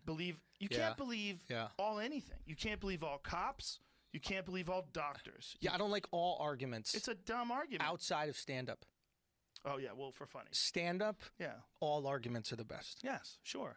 It makes good comedy. Oh, it's fun. It's fun. Like, plus, it also now you people got know me what thinking you're about doing. believe all women. I'm like, Yeah. how can I find a way? Well, you heard Burr's bit on What that. did he say? Burr's like, all of them? Yeah. Like, all of them? Yeah, all of them? Like, yeah, everybody yeah. knows that's nonsense when you say something like that. But they get behind it. Yeah. It's a weird. I don't know. You know my, what? You know my what made me. go-to is always Casey Anthony. Do we believe her? What did she say? She killed her fucking kid. She killed her kid and duct taped it and She had covered it in it the up? trunk. Yeah, she got away with it too. But like, how did she do it? She murdered her kid. Like with a famous knife story. or something like that? No, I know she's don't in think they Florida or found the something like body. that. Yeah, I don't yeah, think yeah. they found the body, but they found blood and they found a bunch of different things. So in the baby trunk. disappeared. The baby's gone. Exactly. She killed the kid. It's a famous story. And No, I then- know. I heard the thing, but we don't know if the baby's dead. Did we find the baby? I don't think they ever found it. So the baby's not dead. I'd say. That's what I would say. I was like, bro, you need a body for a murder, right? Skeletal remains were found. Say again? Skeletal remains in are a trash found. bag. Oh, there you go. Skeletal remains in a trash Skeletal remains. bag. Yeah, not good. That's right. Wasn't there a Whoa. situation where after the fact they found another web browser that they hadn't bothered checking on a computer? And it was like the how to get rid of a bookmarks on baby. that one was all like, how to Yeah. get rid of a body. Yeah. How long does it take for a body to decompose? Yeah. What's the best way to kill a But baby? this was the case where like She might her not have that. lawyer. She might not have searched that in the interest of not getting sued. It Yeah, might yeah. not have been how do you kill a baby. Oh God, it sucks that you have to preface. think it. everybody Web knows searches that. were, according to Google, neck breaking, how to make chloroform. Yeah. For everybody that watches this show, I just want to let you know, Jamie doesn't have a computer. He just knows all this stuff. Put up the list of these things. And what is the article? There's this. I'm looking in the Wikipedia for it. That's all it said. Right So here. this is what they said that she had.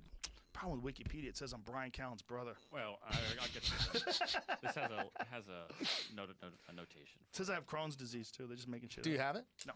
So the Casey Anthony thing, her lawyer said that her dad did it. Did you see that? That was the defense. Her lawyer said her dad did. Yeah.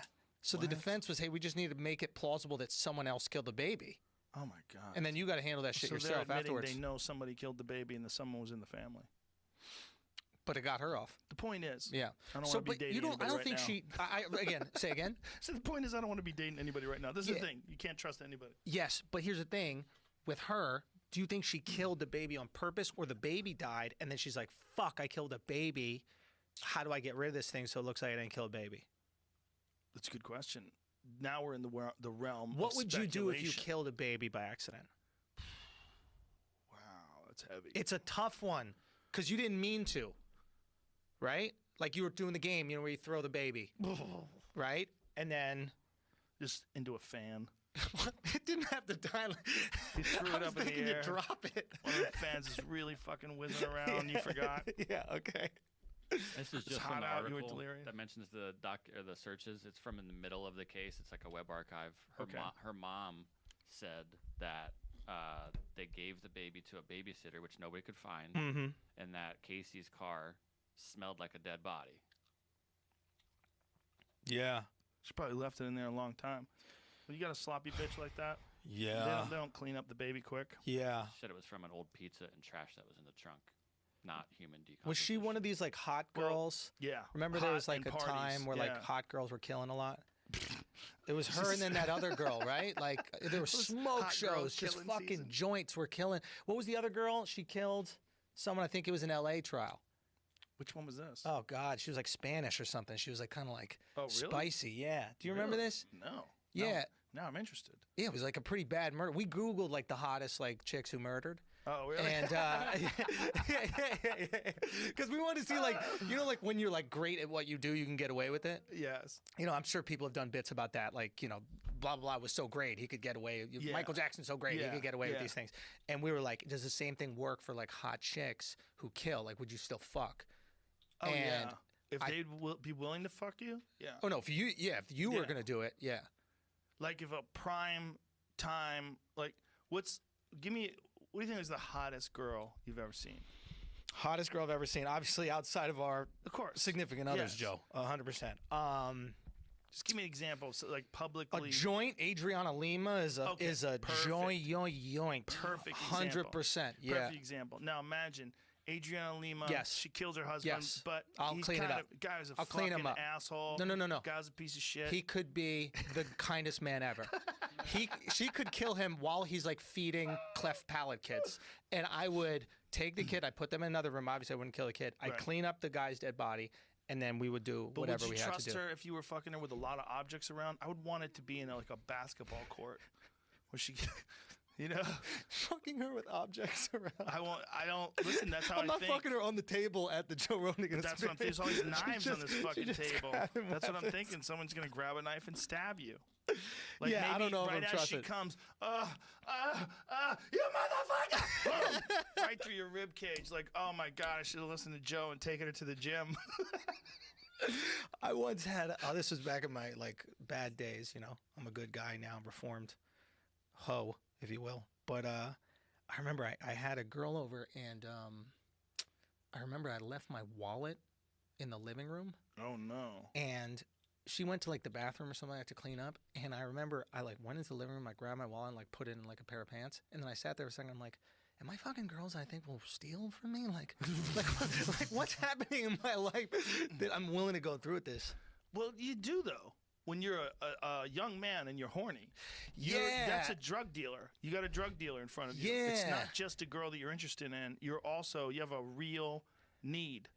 Yeah. When guys are horny, I mean, I don't know what it's like. I'm obviously talking just for men because I Yeah. don't know what it's like when a girl's horny. Maybe it's exactly the same feeling. I don't think it is. I would assume that like all other things, men and women are very different. So I think the horny part's very different too. Yeah. But when men are horny, it gets desperate.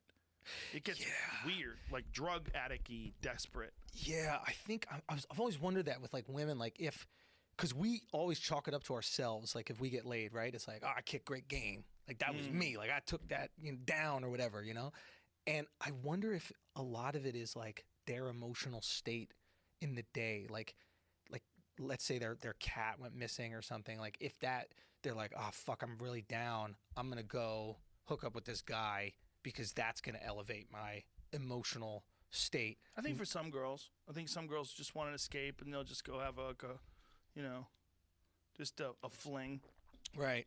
But see, a thing with girls, they have to worry about men in a dangerous way, where men don't really have to worry about girls the same way. Yeah, there's a dude. You know what it is? Like you saw the Epstein doc on Netflix, right? Oh, dude, I couldn't watch it. Jamie and I were watching it together. I shut it off after the first 15 minutes. Yeah. I was like, I don't want to hear about this. I know what happened. Here's the thing. Obviously, fluff piece. Like we can get into that, but like to like put all the guilt on Epstein type of thing. Like he's the sole purpose. Like he manipulated everybody. It was like really adorable how they did it. Kind of like Firefest. They made it look like that guy Billy was just the only guy that did anything wrong. Like all these did they? Oh god, yeah. It's like the second someone can't refute the evidence. Like Billy was in jail. They're like, okay, run the docs, right? And it's like, and you know how like there were these PR companies that were attached to Firefest, right? Yeah. That promoted this shit everywhere, and all of a sudden they're like absolved of any guilt because it's just this guy Billy who did everything and whatever, doesn't matter. Same thing with Epstein. But what's interesting about the girls was like you just got to hear their stories. Like I never heard of any of these girls, right? And after watching the stories and how like they complained to the FBI, they complained to all these different places, and like nobody ever listened to them, I go, oh shit, this is why the Me Too movement existed. because as a dude that came into the Me Too movement, never being a douchebag to girls, like I never fucking mistreated women at all. I was always very good to girls. Like I looked at the Me Too and I was like, what's going on here? Like, why are these girls like so angry at us? Like, what? I'm the worst version of guy in terms of maybe like dating a lot, but I would never do anything bad to a girl. You're not a boss. See, no. But here I'm saying, this is what's really interesting. The girls tried to be heard for years. They weren't. All of a sudden, the voices are heard, right? I'm sure those weren't the only girls who talked to their boss or talked to HR about like their boss being inappropriate and were told to shut the fuck up. Mm-hmm. So the second they're listened to, the floodgates are open. Right. You see what I'm saying? Yeah. And I was like, oh, that's why this happened. This is like the straw that broke the camel's back type of thing. Exactly. And if I looked at it through that perspective, even in the time, I go, yes, this is wrong. And saying things like, absolutes, like believe all women, that kind of stuff is wrong and probably wouldn't even be supported by them. But I get the feeling where it's like if nobody's going to listen to you and now you got a microphone, yeah, you're going to scream into that shit. I don't even think it's the rational ones that are saying it that are saying believe all women. I think it's a lot of that shit is crazy people. Like that slogan is not something you could say. You can't say believe all men. You can't say believe all, you can't say that because then you're giving people the license to bullshit you. Yeah. Because you're not treating like if someone tells you a story and in this story, whether whoever it is, it's your boss. You're the victim of your boss. If you don't know the boss's version of it, you don't really know the truth. It's hard. It's hard to say. Yeah. It might very well be they're telling you the 100% truth, or they might be a fucking crazy person who blames everybody for everything that ever happened in their life, and they might be a pathological liar. There's a lot of people that are just liars. There's a lot of people that are manipulators. They make up stories to make other people look bad. Of course. But the nature of man is that men are disgusting. And when men are in control, like if a guy is the head of a fucking movie studio and he can get all these dime pieces to suck on his dick to get a movie role, they've been doing that since the beginning of time. Yeah. And the problem is not just that the man wants to do that to all the actresses. Yeah. There's another problem, that some of the actresses actively manipulate that man and seduce him so that they can get ahead. Oh, yeah. That's real, too. Yeah, 100%. What's real is that there were willing participants that were if you're benefiting from the system, why would you reject it? Now, I'm not making a statement about Margot Robbie, right? I don't know what she's done in her life, and she probably earned every single one of her roles perfectly, no question. We don't even have to name any names. My point is, you've never heard her complain about Hollywood because she's getting all the roles. The girls in Hollywood I hear complaining are 50. You don't think that's coincidental? Like Rose McGowan ages out of sucking dick to do the role? You son of a bitch. I'm just saying. How dare you? I'm just saying, isn't it coincidental when you age out of some shit, you complain? We're all guilty of it too. You see like all these comics. I see tons of comics be like, there's no jobs for like straight white comics. And it's like, you're 50. Yeah, there's no there jobs weren't for any 50-year-old for 50-year-olds. dudes. Yeah, you like gotta play a guy who's, you're a dad now. I think a lot of times you see these things of convenience, man. It's like, I wouldn't want to comment on that because I don't know exactly what her situation is or any of theirs, right? But what I do know, again, I don't know either. But you look at the correlation, you see like, okay, maybe there was a time where this type of behavior was like how you kind of work the system to get ahead. Talk to Whitney about it. Yeah. Yeah, I mean, she's not going to name any names. She'll fucking tell you. That's exactly what some of them did. Bro, that's the thing that I've realized like now is like, especially with politics, which is so smart, is like, have you seen everything? Everything's like this, like a proxy war. Like, if you have a message you have to get across, right? And you're a Republican, right? If you have a message you want to get, you're a Republican. You know that the left is going to attack your identity first, no matter what the message is. So they find people who have identities they can't attack and they prop them up, right? Like the gay Asian dude. The gay Asian. What's this guy? He got beat up, like they got milkshakes on him or something like that. Oh, Andy No. Yeah, and then Candace Owens, right? Like if you're conservative and you want these conservative points said, you have to get them said by people that the right can't criticize them The left for. can't criticize. Sorry, the left can't criticize for. So it's like Right. if I you see or what I you're say saying. something, we're like looting is bad or something like that, right? Easily, well, you wouldn't know what systemic oppression is, Joe. You're a fucking white guy. You have all this privilege. Shut the fuck up. But if you have someone whose identity cannot be criticized. You have to take what they say at face value. So that's their proxies, right? Like Milo is the first one of these guys. Yeah, but these two people that you're using an example are both examples of people that have been attacked by the left. But they're not attacked for their identity and not immediately discredited for their identity. They have to be discredited for the words, whereas you would be immediate identity wipe it away. But what's genius is the left does it as well. And this fucking hit me. Because I'd be looking at Greta Thunberg, and I'm like, why the fuck are we listening to a fucking kid about anything? Right? It drove me crazy. And then I go, and then I'd see the gun kids from Florida, from the school that got shot up. And I'd be like, why are we listening to kids about guns and legislation? I'm like, holy fuck. They're making kids make all the points because you can't tell kids to shut the fuck up or you're an asshole. If you're the adult telling a little girl to shut the fuck up, you don't know anything about the polar ice caps, you're an asshole. So if you just get kids to make all your points for you, the right just got to go, well, it's good that kids are involved in the political process. Well, my favorite thing about Greta is they started off with climate change. She was talking about her future and how dare you. Then And she became a half-tard. Right? Didn't she go half-tard? She went Hannah Gatsby, right? It's like... She has autism? Is that what you're saying? Someone told me Yes. she's half retarded. I believe she has autism. That's the correct term What's for the it. difference? Was she vaccinated? Do we vaccine? Did you have too much vaccines in Sweden? There's no issues with the vaccines. Right. It actually is a plus, you know. Doing the vaccines? No, the autism. It actually helps you focus on certain things. Like what? I don't know. I mean, that's what they say about people on the spectrum. Yeah, let's One of the ask things Ben they say is- Shapiro. You think he's on it? Oh, autistic Adam Smith. That's what I call him. Dude, let's go. Oh, the free market is... Like, ask him about anything. You like donuts? Well, no, the best donuts would be in the free market. It's like, bro, turn it off for a second, dude. Just fucking turn it off. We get it. You like capitalism, dude. Turn it the fuck down. What I was going to say about that Greta chick is they brought her on the COVID council. I saw that. I couldn't believe it. She's 16.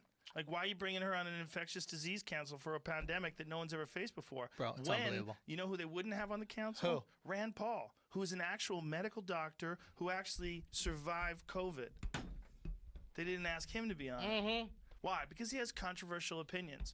And maybe he thinks that it wasn't the best idea to shut the fucking economy down for 3 months and have everybody go crazy. Bro, it is what it is. It is what it is. It is what it is. You can't, it's just, yeah, we live in a weird fucking time, But man. you can't tell me that they didn't, calling her for a new issue and putting her out there publicly is so irresponsible. It's calling her for any issue is irresponsible. She's a teenager. What do teenagers know? Well, I think... Please tell me what teenagers know. They know how to go to school. Okay. And they have less things in their mind, so they get better at stuff quicker. Like if you want to be a gymnast or a martial artist, when you're a teen, you get way better way quicker. Okay, Greta, if there's a TikTok dance that I need to learn, I guarantee your autistic concentration is going to make it perfect, and you're going to get down those steps. You're going to be able to do it. I don't need to know about fucking science from you. I don't even need to know about science from most journalists. I just need scientists to tell me, and then I'm gonna actually ask questions because that's what fucking science is. When did science stop being about asking questions? Like if you ask any real scientist, they'd be like, yeah, well the whole point is we just poke holes in our theories and we just do that constantly and that's actually good science.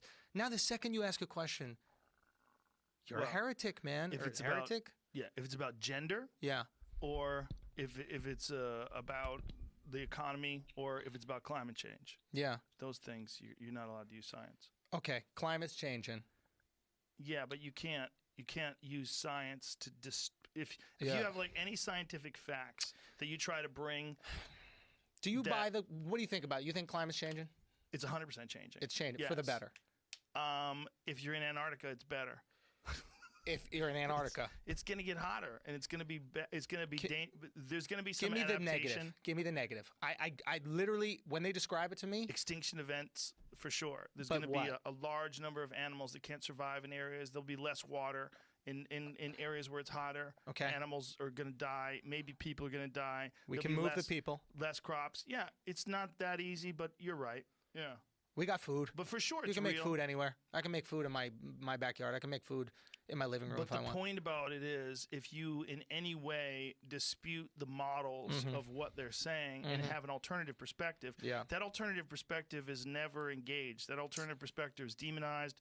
that perspective is you're a Dude. climate change denier and you're a bad person, and some of them just have data that they're going on, like they're talking about the raised carbon levels in the atmosphere is actually better for plant life. And that the more, because plants actually take in carbon dioxide, they Right. breathe out oxygen. Right. And there was some people that were talking about how there's some benefits to some forms of life by an increased carbon count in the atmosphere. It's a fucking weird argument because it's one of the factors that's leading to the fact that the world's heating up. I mean, you're saying that it's good that the world's heating up. It's like, boy, I don't know. Maybe. We act like it's good. We want it to be warmer. I grew up in New York. Obviously, you like it to be warmer, and I'm sure that's just a surface level argument. That being said, I don't know if the conversation should be stop global warming at any cost. Maybe a better conversation to have is like, hey, we should do what we can to stop global warming, but we can't kill the economy because then we kill people anyway. That is true. We act like we're in a weird space where we just think you could print money and everything's okay. This concerns me a little.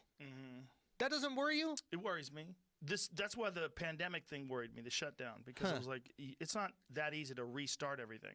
And there's a lot of things that won't be there when you restart it, including, they think something like 40% of small businesses might go under within the first 6 months. That's scary shit. That's a lot. That's a lot. So what is everybody going to work for Target and Walmart and large corporations? All the mom and pop stores go under. All the mom and pop restaurants go under. Very dangerous time in that way. Because then where are the jobs? You can't just go right back. And that's going to lead to a lot of suicide, a lot of murder, a lot of crazy shit because people are going to be desperate.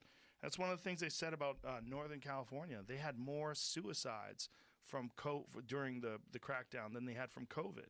More people died from killing themselves. There's a big uptick in suicides. One of Swartzen's buddies, the sheriff, was telling him that they used to have 1 a week, and now they were having 5 a day. Somewhere in LA. Like, what the fuck, man? So that's something that people need to take into consideration. You need to take into consideration how many people are going to become drug addicts, how many people are going to be severely depressed, and it might forever alter the course of their trajectory in life. And they might have been on an upward trend, all of a sudden, boom, their business gets taken away from them, and then they get desperate, and then they get sad, and then they get on antidepressants, and then they zombie out, and then they never go anywhere. Where they were on their way to having a fulfilled life. How many people broke up with their fucking loved ones because they had to be with them all day, 24 hours a day, and they were just sick of them? Maybe they would have worked out great if they just went along at a natural trajectory.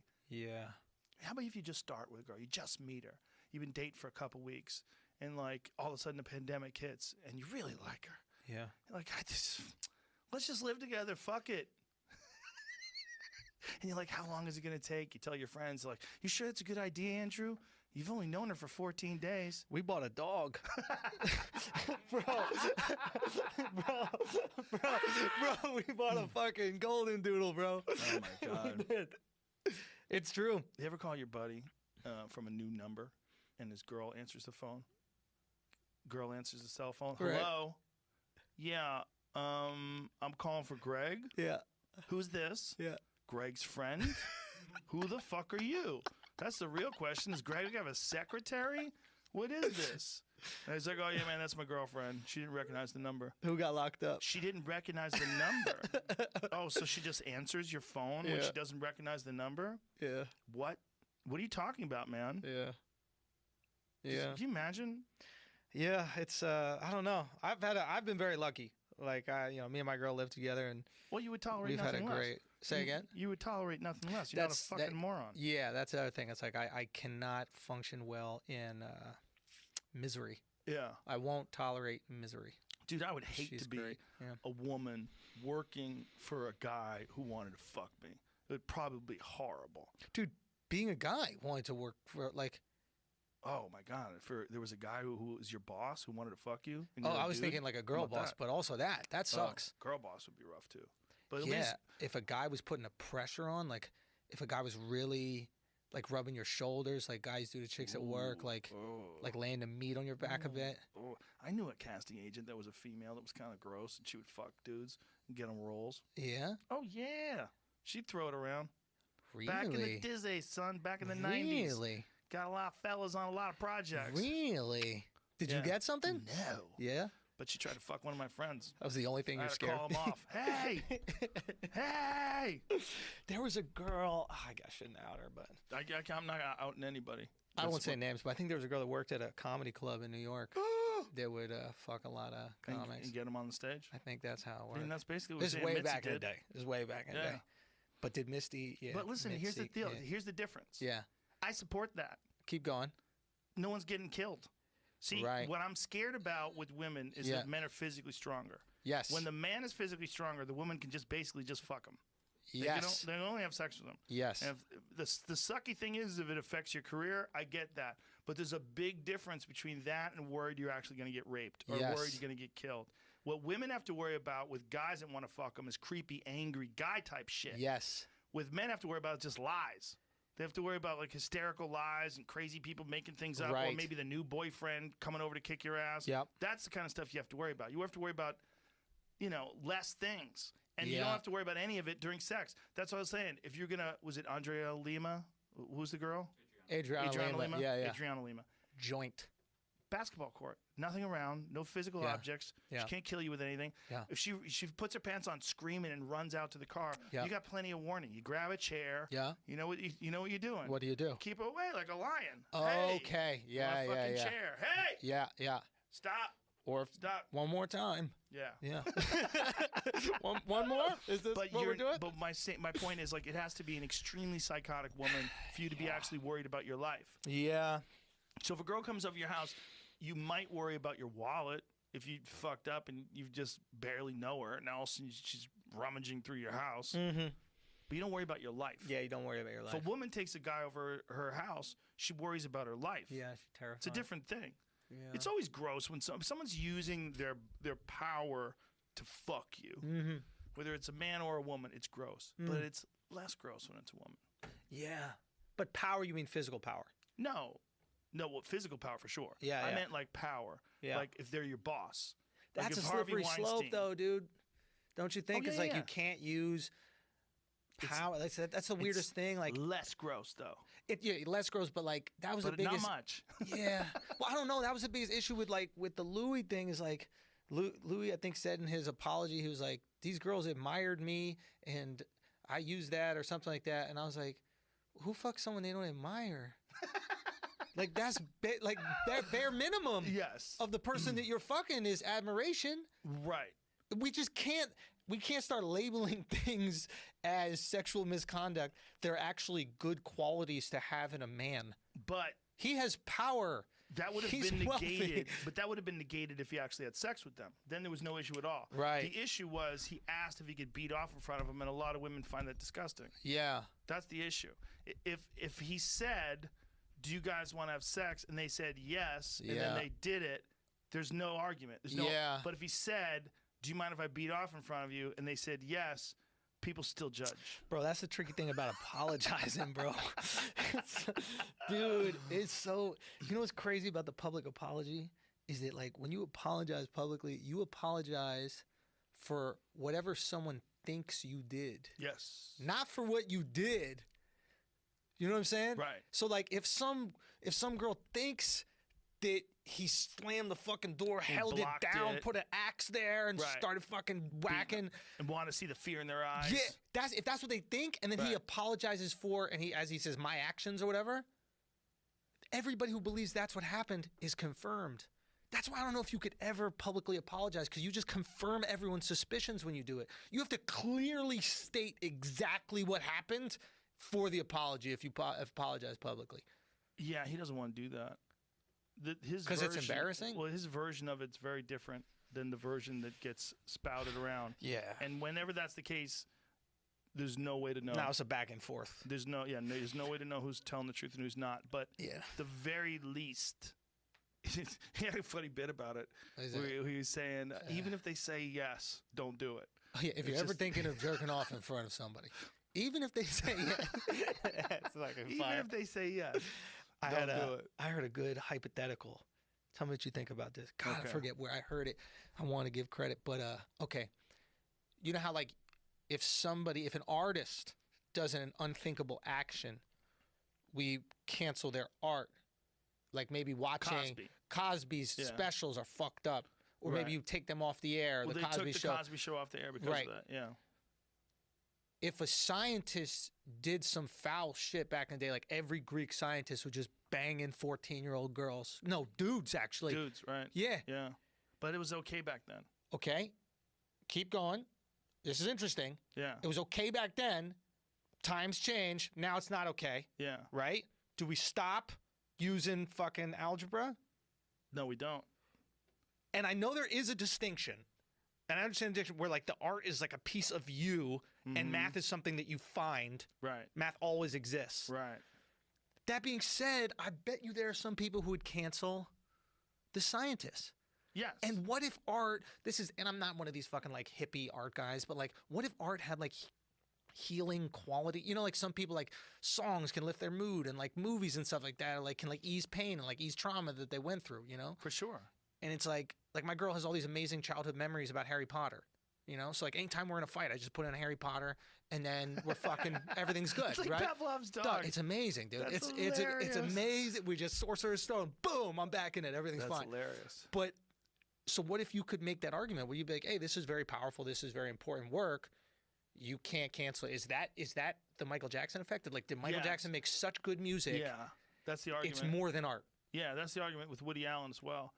Roman Polanski, same argument. That like you go back and watch Rosemary's Baby, even though you know he's a piece of shit. Right. Because the art is so Yeah. good and it's so valuable, it approaches science in its value. Yeah, there's something about it where it's also ingrained into people's lives. I guess Bill Cosby was so egregious, and what he did was on a network television. It wasn't like he was making films. But you know what's wild? Is that like Cosby was like, you know, putting shit in there, you know, drugging people and fucking them, right? Mm-hmm. Joe Exotic was drugging dudes and fucking them. Yeah, but they And wanted he's to be a s- drugged. Hi- They were all hanging around good with point, him. Good point. Good point. Yeah. Good point. They're already methed out. They married him. Come on, yeah, man. dude, meth is a powerful drug. It's a powerful drug. Dude, that is That dude's teeth. That shows you everything you need to know about meth. dude. The dude with the 4 teeth. What was that line? That's a hell of a drug. What was it? Was it Rick Cocaine. James? Is it the Yeah, Rick James? That's a Rick hell of a James, drug. cocaine. But Cocaine's a hell of a drug. but cocaine don't make you gay, bro. Maybe meth does. Meth is that good. Maybe they're just gay. I don't know, dude.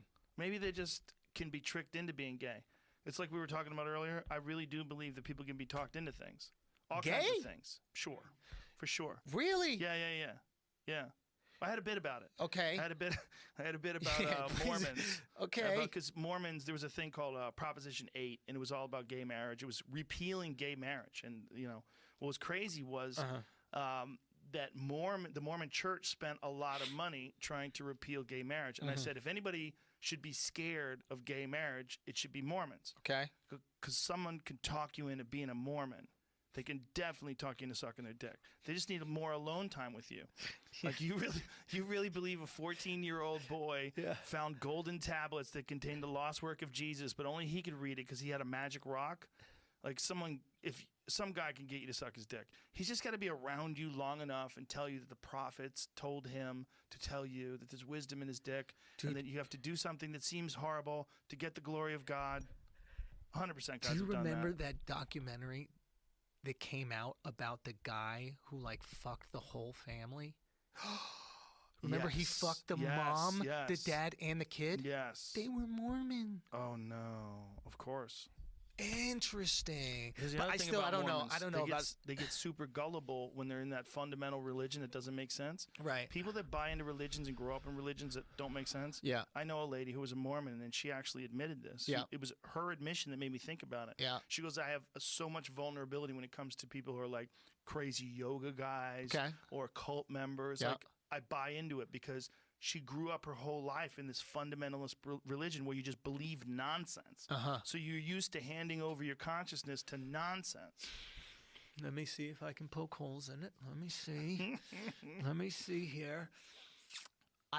You become trained to believe Yeah. and not be skeptical. Yeah. So that anything that makes you feel good and included You feel like, oh, it's true. is it rewarded. True. Yeah. Yes, yes, yeah, all yes, kinds yes. of hokey fucking homeopathic bullshit. And Yeah. all kinds of nonsense that people believe. Reiki healing. And Yeah. I'm going to touch you and heal you with my hands. Yeah. All that nonsense. You know, and we were talking about earlier about people and their art, and people being canceled and their art gets canceled. There's whether or not they do that with scientists. There's actually a great example of that. There's a guy named Fritz Haber, and Fritz Haber. That's how you say it. And Fritz Haber invented the Haber method of extracting nitrogen from the air that's responsible for a giant percentage of the fertilizing. Like, when you eat food, like I think they say that 50% of the nitrogen in most people's bodies actually comes from the Haber method. He figured this out in, like, I guess it was World War I or World War II. And then World War I. So he figured this out. And then right afterwards, he figured out how to make Zyklon gas. Okay. So he made Zyklon A gas, which was a gas that was a pesticide. And they used Zyklon A gas for crops to kill off bugs, and it stunk to high hell. It was fucking horrible. So it had this smell attached to it. The Nazis turned that into Zyklon B and were gassing Jews with his invention. On top of that, during World War I, he talked the Germans into using poison gas on the troops. So on the Allied troops, there was the first war where they used like large-scale gassing. Chemical weapons, yeah. And so he was both at the same time getting the Nobel Prize for the Haber method of extracting nitrogen from the atmosphere, and then on top of that, wanted for crimes against humanity. Fuck. So he was wanted for war crimes, for gassing. Yeah. First time they've ever used poison gas on troops. It was thought to be a terrible violation of the rules of engagement. Have we developed a new fertilizer thing? No, we still use that. That's still the standard. There's two ways of getting nitrogen. You either get nitrogen through natural sources, which is like fish and fertilizer and cow manure and all those types of things, and that's what compost is for, and you get it that way. Yeah. Or you get it from the Haber method. Because the oxygen, like when you think about air. That's the best argument for, like, what is it, mulching? What is the thing? Not mulching. What Compost. Is it? Compost. That's the best argument for compost. It's like, don't support the Nazis. Right, but he's already dead. Yeah. It's large scale. Like, large scale composting is a real issue. Like, you need a lot of biological waste to make some large scale composting. Yeah. But this Haber thing is really, it's a crazy story, man. Yeah. Because it sort of embodies like this situation where you got a guy who did this incredible thing that helped so many people, but also did this horrible thing that killed so many people. Yeah. Why were the Germans so advanced technologically at that time? I don't know, man. They're advanced with engines, with car design, with rocketry. But why? What is it? It's hard to say. I mean, they're just brilliant fucking people. But it's not like they weren't in close proximity to other people in Europe. You would feel like that. You think that like that technology would be shared. It's just so. Dude, it was so crazy how advanced they were that the United States took the Nazis in to run NASA. Right. Yeah. Yeah. Space Force. Space Force. Yeah. It's new. Operation Paperclip. They brought in Nazis. Right. Yeah. Yeah. Didn't the Russians too? I think they like split up all the scientists. Yeah. They all went either to Russia or the United States. All those the biggest killers. And Werner von Braun was a fucking straight up Nazi. Really? Yes. The Simon Wiesenthal Center said that if he was alive today, they would prosecute him for crimes against humanity. Really? Werner von Braun, the guy who was the head of NASA. Fuck. Bro. Awful shit, man. Yeah. Yeah, they used to hang the 5 slowest Jews in front of his rocket factory in Berlin. What? Yeah. Yeah, dude, like real legit Nazi shit. Yeah. Whoa. Yeah. That was the head of NASA. They just took all those brilliant scientists. Look at him. There he is. Werner von Braun with all the Nazis. Yeah. Big smile. Oh. It is interesting that like they never like the brands that happened around the Nazis never like rebranded. Like you know how like Volkswagen is still Volkswagen people's car. Yes. Like which people? Right. You know which people. Right. And then like Hugo Boss, I think is just Hugo Boss. Yep. Like if you have a Hugo little Boss was a Nazi company. They made the fucking outfits. But isn't that like a little like Pizza Hut was like we remade the pizzas, they're way better. Like you would think that you would rebrand if you're attached to that. You'd switch the name up. Right. You know, in some way. Jake Boss. Well, they used to. People had a different sensibility when it came to things back then. What you mean? Because you got to think, because they let things go. like the only thing that I never let go is the swastika. You can't bring back the swastika. Yeah. But like in those days But after World it's War an II, Indian thing, right? Isn't it a Hindu Yeah, it is. Yeah. symbol? Yeah. So these poor Indians It's are walking reversed, though. around. Say again? It's in the other direction. But it Oh, is. okay. Yeah. But still, you can't wear it. Hogan's Heroes was a fucking sitcom about Nazi concentration camps. Yeah. I mean, they joke around about it in the Yeah. 1970s, and that was just 20 years afterwards. Dude, that's an interesting like discussion. It's like, imagine if we had a sitcom about 9/11. Yeah, dude. That's what Hogan's Heroes is like. Yeah. Same amount of time. Yeah, that's crazy. Yeah, dude. There was a time. I'm trying to think if it's possible, but like, where like comedy and corporations could work together. When was this? At the time you're describing. Like, I don't think comedy and corporations can work together. I think it's very difficult, right? So it's like, Because didn't comedy have to work with corporations, or they couldn't work at all? Right, but the corporations were like, okay, just be funny. That's fine. You could do a show about this. Like, oh, you mean a show about like they're not like like Nazi concentration camps? Exactly. Like they're Look not at this. There they were. policing. I mean, insane. And you know, the dude Bob Crane on the Yeah. far right was a freak. What do He you was mean? like one of the first guys to film himself fucking. Oh, okay. It was Ledge. a great Ledge. Greg Kinnear movie. Big cameras back then. Big Big cameras. you need like knew another you were being person. filmed. Yeah. It wasn't like your iPhone, which is nice and silent. Yeah, yeah. You had to like set it up. There's Yeah, like you a gotta- cape at the back of it. Have a dude cranking it out while you're banging. Bro, who was filming? Somebody had to do it. He there was a movie called what's it called? Something Focus, Autofocus. Right. I think it was called Autofocus, but it was a film about him, and Yeah. he got murdered by this dude that he used to bang girls with. Why? Because they had a dispute. They had a falling out. Maybe they touched dicks. And that's I don't know what happened. Something happened, dude. But it's a crazy movie. Yeah. It shows you how this guy was just like he was A on savage. that sitcom, but it was like fuck movies, man. I just want to bang. Yeah. It just was. He just became a porn star. I think about that all the time. Think about that all the time. Just fucking. What was going on? I don't know, dude. I think back then there was just very few rules. Is this the movie? It's the Autofocus. trailer. I was Or we trying just to- cared less about shit. Yeah. There was Life very wasn't few that good. rules. Well, I think there was just less people yelling at you if Okay. you made the wrong choices too. What 'Cause about- there was no social media back then? That's also true, right? Yeah. So the less people have a voice about what's wrong. But Right, I so- also think like in times of luxury, rules present themselves. And then in times of chaos, rules strip. Like at least in New York, I don't know how it was here, but like during the shelter in place during the pandemic, there was no more rules. Right. Like- yeah, same as here. Hey, you can't drink alcohol in the streets. And then all of a sudden it was like, yeah, I guess you can. Right? Like they just said you can. And then it was dangerous. There wasn't anything like that. You can't deliver alcohol. You can only deliver food. Oh yeah, you can deliver alcohol. You can't you can't eat on the street without a permit. Okay, you can eat on the street without. It just exposed. That's all this Corona thing did is expose a lot of bullshit. It definitely did Like that. it took the makeup off. Mm. You know what I mean? Like, you know, like you're at the club and like the girl's like beautiful, and then like you guys go for like a skinny dip, and then you're just like, whoa, dude, you fucking tricked me, dude. You know? But like, and I feel like, yeah, like that happened. That happened with fucking TV. Well, they adapted, right? They adapted with these new, looser regulations in order to keep us safe during this Corona time. How does it keep me safe? I saw the funniest thing today. What's that? Something that said, use social distancing unless you're protesting. Can I tell you something, bro? You see that? They put it on Fox. It was like an official report. I got the screenshot in here. I'll beat you to it, Jamie. I couldn't believe this. Let me find it. There it is, right here. Look, as public health advocates, we do not condemn these gatherings as risky for COVID-19 transmission. What? This should not be confused with a permissive stance on all gatherings, particularly protests against stay-home orders. So, protests against stay-at-home, that you can get Corona. That, hey, don't say Corona 5 times or Corona comes, right? But protest for anything else, I think you're good. It is really interesting, isn't it?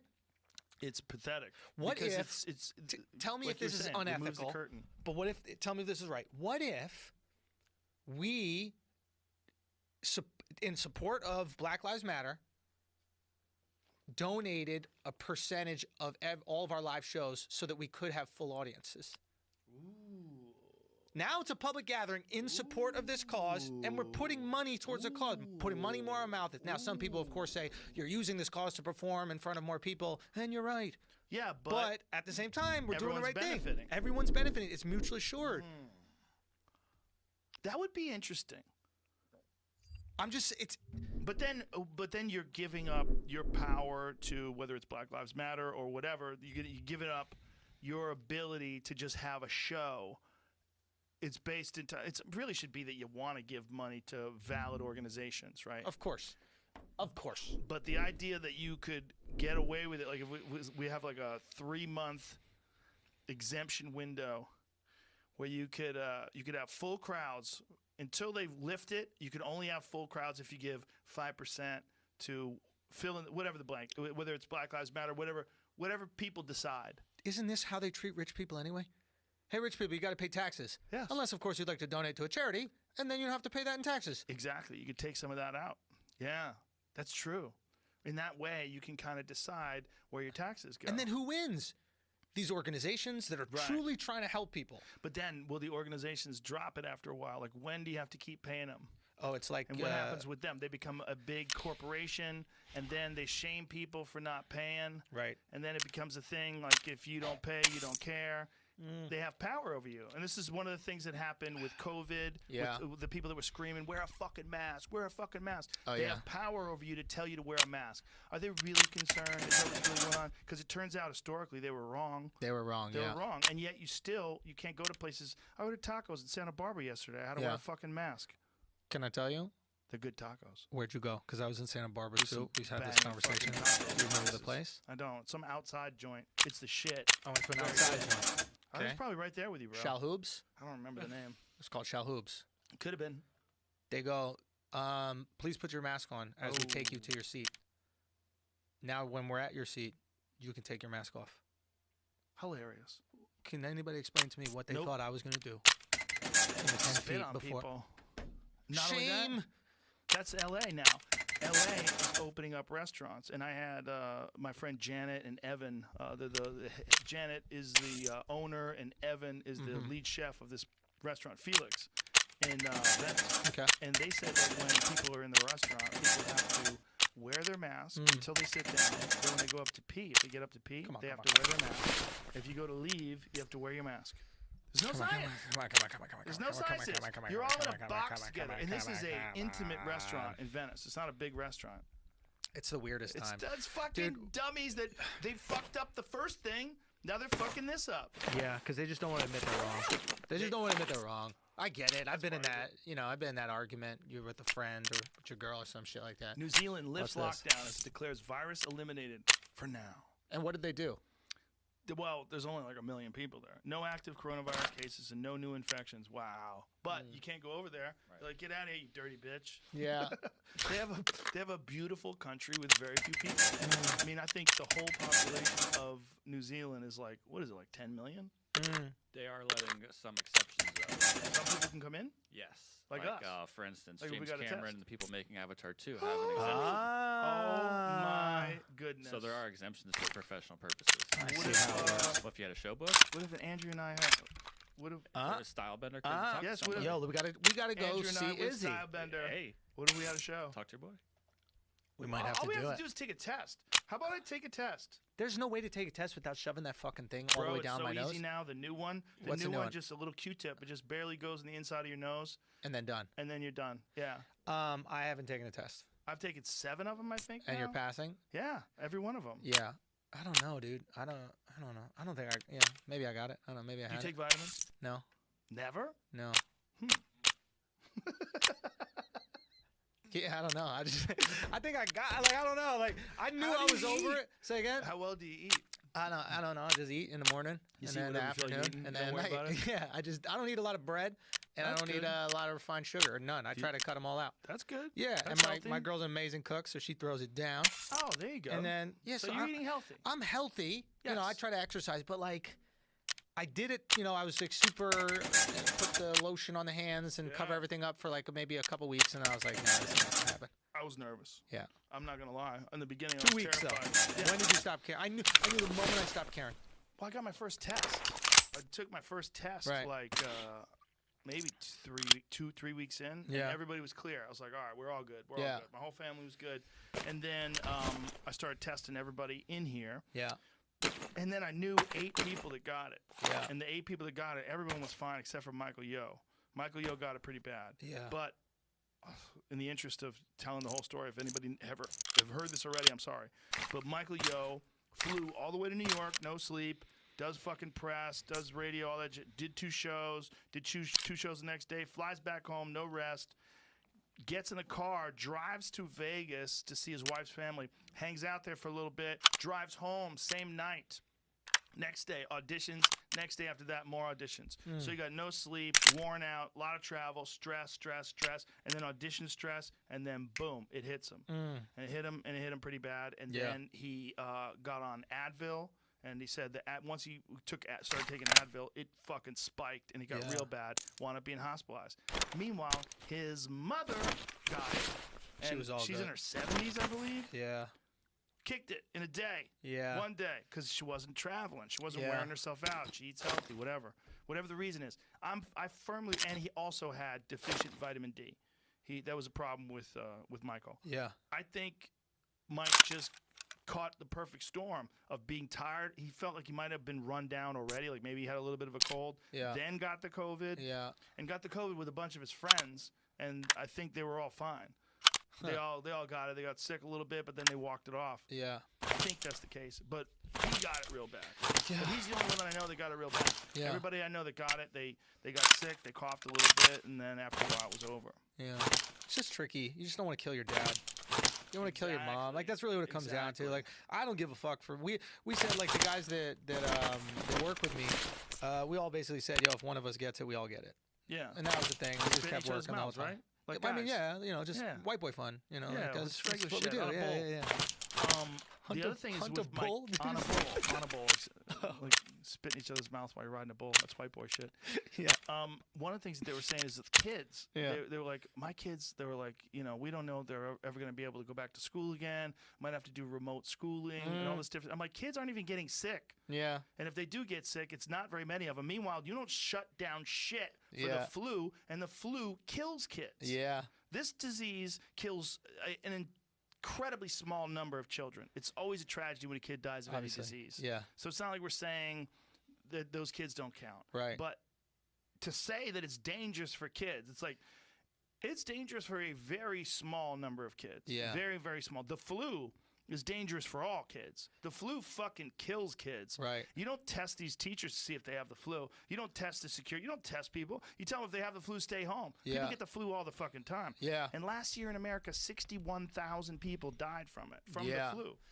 So more people died from COVID. Yeah. I don't know how many more. I don't know. I mean, I think that the number they're attributing it to it is 110 now. 110,000. But I don't know if that's more or less than the real number, because they're wondering, like, are people dying of COVID that they're not counting? Are people dying of other things and they're counting it as COVID? Yeah. There's a lot of dispute as to what the real number is. Let's say it's accurate. Yeah. 110, it's basically less than twice as bad as a bad flu. I don't think that's enough to shut down the fucking economy. Yeah. I think people need to make good choices, but you don't say a word about taking care of yourself. Not a word. Not a word about don't drink so much. Not a word about don't eat sugar. Not a word. Get your sleep. Yeah. Here's how important sleep is to your immune system. Not a word. Yeah. What do you think changes? What do you think doesn't recover after this? Like, you think people... Restaurants are fucked. I think people go right back. They will go right back, but the restaurants don't have the money to stay open. Oh, yeah. So, like, businesses that operate on the fringe Yes. are done. Like, the businesses that are like, all right, I got money this month, we can stay open. I think they operate in a world that never considered that we could have some sort of calamity like this. Well, that was what Janet, the owner of Felix, was saying, is that most of these restaurants, they operate on, they make like 14% profit. Yeah. That's like what they operate on. If you shut them down for 3 months, they're fucked. Yeah. And some of them don't even operate that well. They're operating on 4% profit. Right. They're barely making it. They're barely getting by. They're not doing so well. Yeah, it's like Corona exposed pre-existing conditions both physically and economically. You're right. Like, if your business had these pre-existing conditions, you were barely surviving, Corona's cutting you out of that. You're right. I think I keep on looking at, like, TV. you know, like you see all these like shows going to being filmed in their home, and it's like, oh, like Jimmy Fallon, like Fallon and all these guys, they're doing it in their home now, and it's like weird. Not only is it weird, it's like without all the lights, Yeah. without all the makeup, without the laughs, the laugh tracks, all of a sudden it looks real elementary, right? Yes. And people kept hitting us up like, you were so gracious, you know, reposting all this stuff. And like for me, when I saw everybody come to YouTube, I was like, oh, it's a home game now. like the second I was like, you can't go to the studio, and we had the studio built, and my guys were perfect like, timing with your studio. Perfect timing, bro. It was. And if I had explained to anybody why I was going to build a studio prior to all this, they'd be like, you are the stupidest guy with money I've ever heard in my entire life. Really, they were saying that? No, they didn't say it, but if I explained like how much money I spent on the studio and I had zero way of making the money back, because I never, I know this is bad like investment strategy, but I never go, oh, if I put this in now, 10 years is later. All I go is, I really want to do this, and if I love this enough, I'll find a way to make money on it, right? That's like how I live my whole life. That's how I do it. It works. If you're investing in fucking companies that you have no clue what they are, maybe you do it the other way. But if you're investing in shit that you love, it will work out. It sounds stupid. We sound like Gary Vee. But you know what? But you know why it Go works? sell some shit in your backyard. It works because you're chasing what you really enjoy. You know that if you build a studio, you'll get to do some of the clips, like these things that you're putting up on Instagram. And it's what you really enjoy. Dude, it is. It was so cool. It was so cool. Just to see everybody come in. And it was like, you know, in the superhero movies where like the supervillain loses their powers and then has to fight the hero on like an even playing ground, and it's like, oh, this is what we're doing now. It's over. Because I really genuinely believe it, and it's a pain in the ass. Like, it's hard work putting out the pieces, man. And shouts to my guys who do an amazing job. Mark Gagnon, the comic, he writes it with me, and Robbie Slowick and Alex Media. All the shit you talked about. Yeah, and you know we stole the John Oliver graphics. Or like background. Where they go? It's no, not where they go, but like the image, like the imagery in the background. We literally just look at every show. We're like, all right, who's the best? And we're like, we want to look just like them, so they compare us immediately. I want the smoke right now. It's like now, for once, you guys gotta fucking compete with me. You know, you gotta do it grassroots. We're in the fucking jungle. It's just YouTube clips. It's just a few guys making it. You're unshackled. Like the prolific use of the word retard is a perfect example. Yes. Unshackled. You could basically say whatever you want to be funny. Yeah, because who's canceling me? Hamstrung. They're hamstrung. First of all, it has to be a television show. Keep going on. This is interesting. Yeah, it has to be a television show which has advertising. So it has to be, even though he's on the internet now, essentially. I mean, he's doing it from his home, from a webcam. You still have to do it under the same FCC restrictions. You don't have to do that.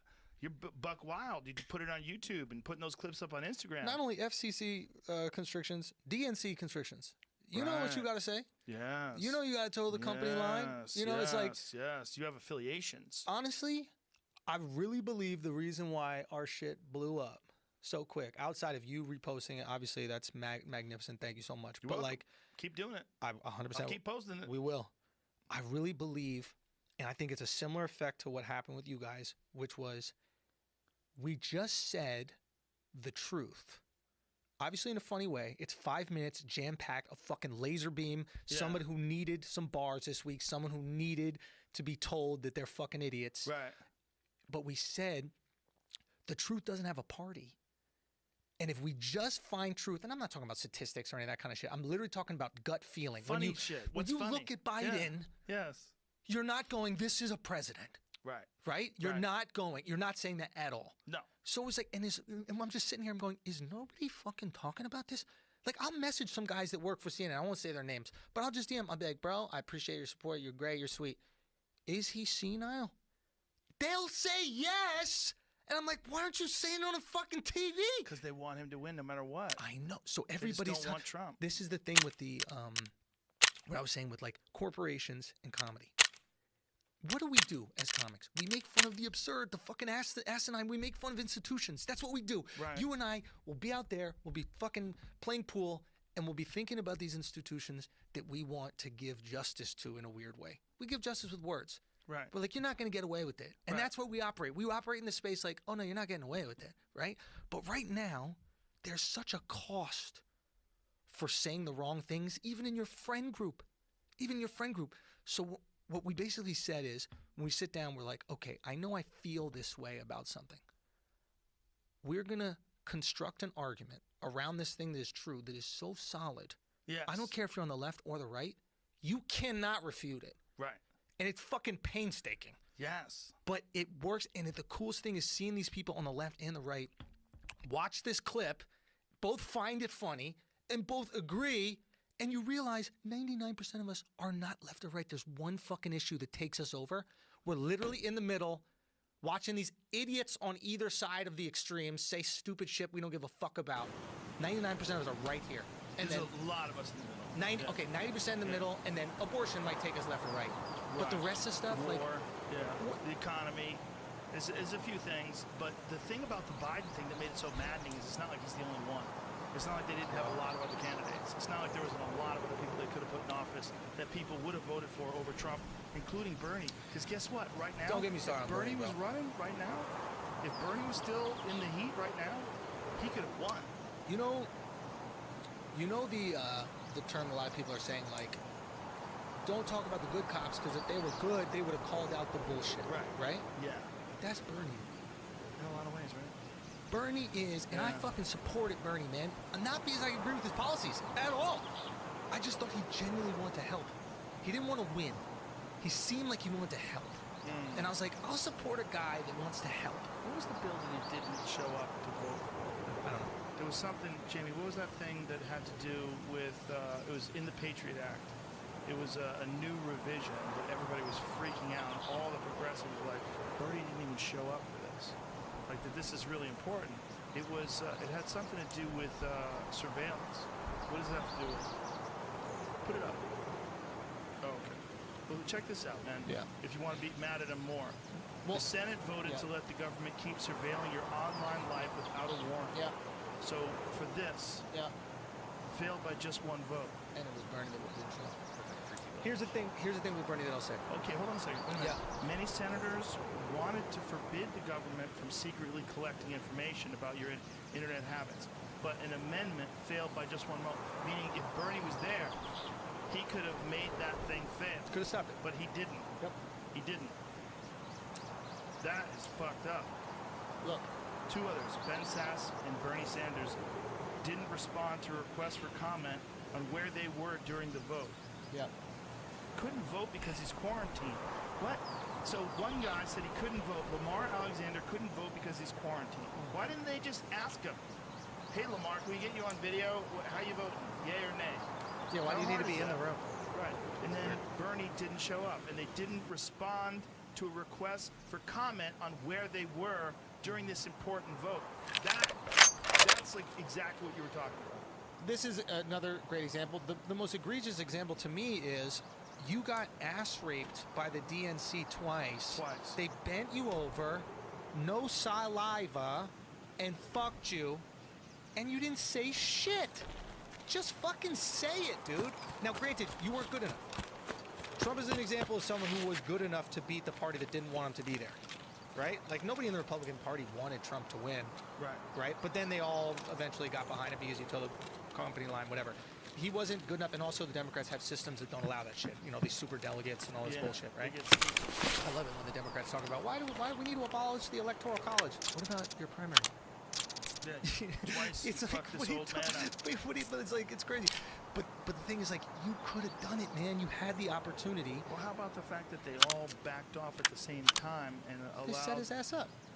Yeah, for Super Tuesday. They set his ass up. They All of them set his ass up. But call that out, dude. Yeah. Call that shit out. Yeah.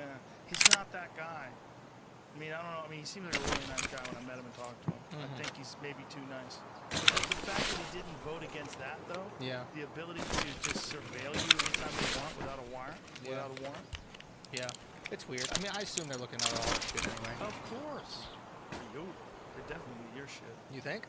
100%. Why do you say that? You're funny. You've got a lot of influence. Talk a lot of shit. Yeah. I mean, if somebody watches your video on Joe Biden, it's very possible they might not vote for him. That's real. Interesting. For sure. Listen, man, this is a meme society. People Yeah. are barely paying attention. If you get into that box, and you you start thinking about some of the funny punchlines you had in that Joe Biden video, come on, man, people might go, fuck that dude. Yo, Andrew, I said, fuck that dude. I voted for Trump. Yeah. That's real possible, man. Especially like the Midwest, the areas. Look, California's not going to matter. In New York, it's not going to matter. People vote blue, no matter who. But when you get to those middle states that can swing either way, who fucking knows? You don't find it weird, dude, that like there's no fair comedy in this lane? And by fair, I'm not trying to say that people aren't unfair. Like, I think, you know, Trevor and John are really good, you know, like at SNL and these places. But like, I know what they're gonna say before they say it. Right. Like, I know the opinion before they say it. Right. So doesn't that take away some of the most necessary component to comedy, which is surprise?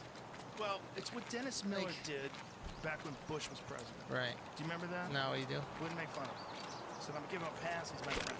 Nah, bro. Nah, bro. You get these bars, bro. Everybody gets these bars.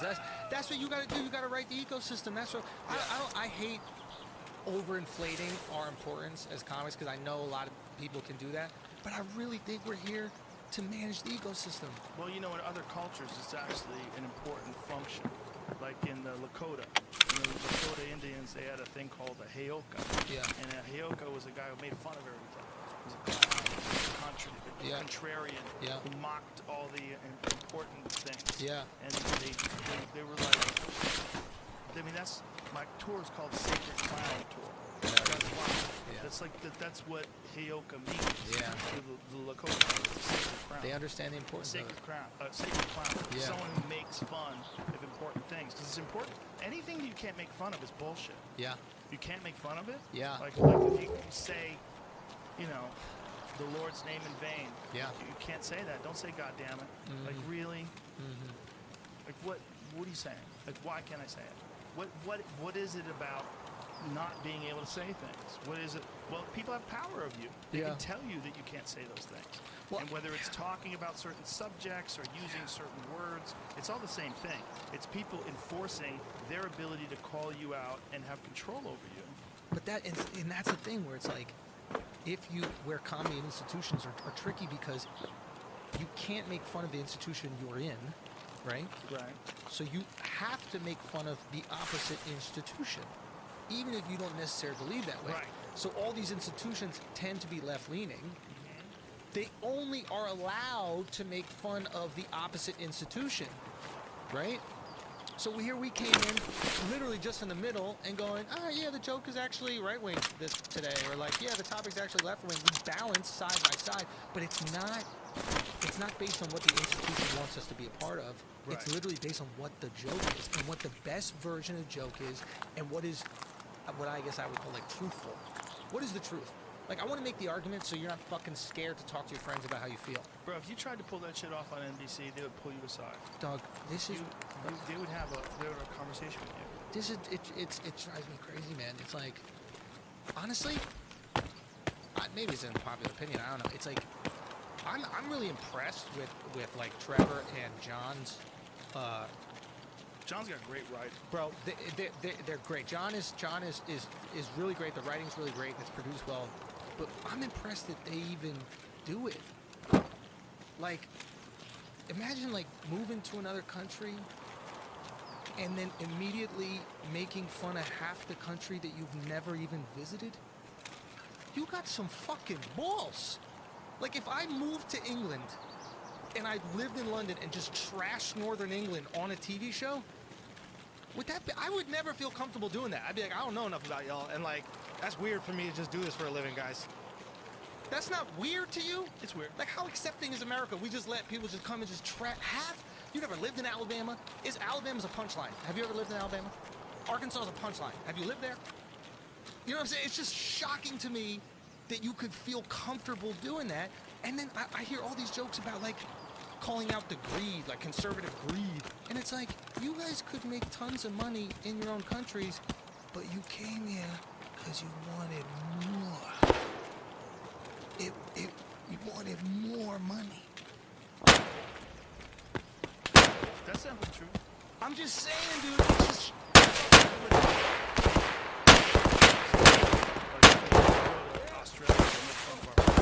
Yeah. It's kind of different.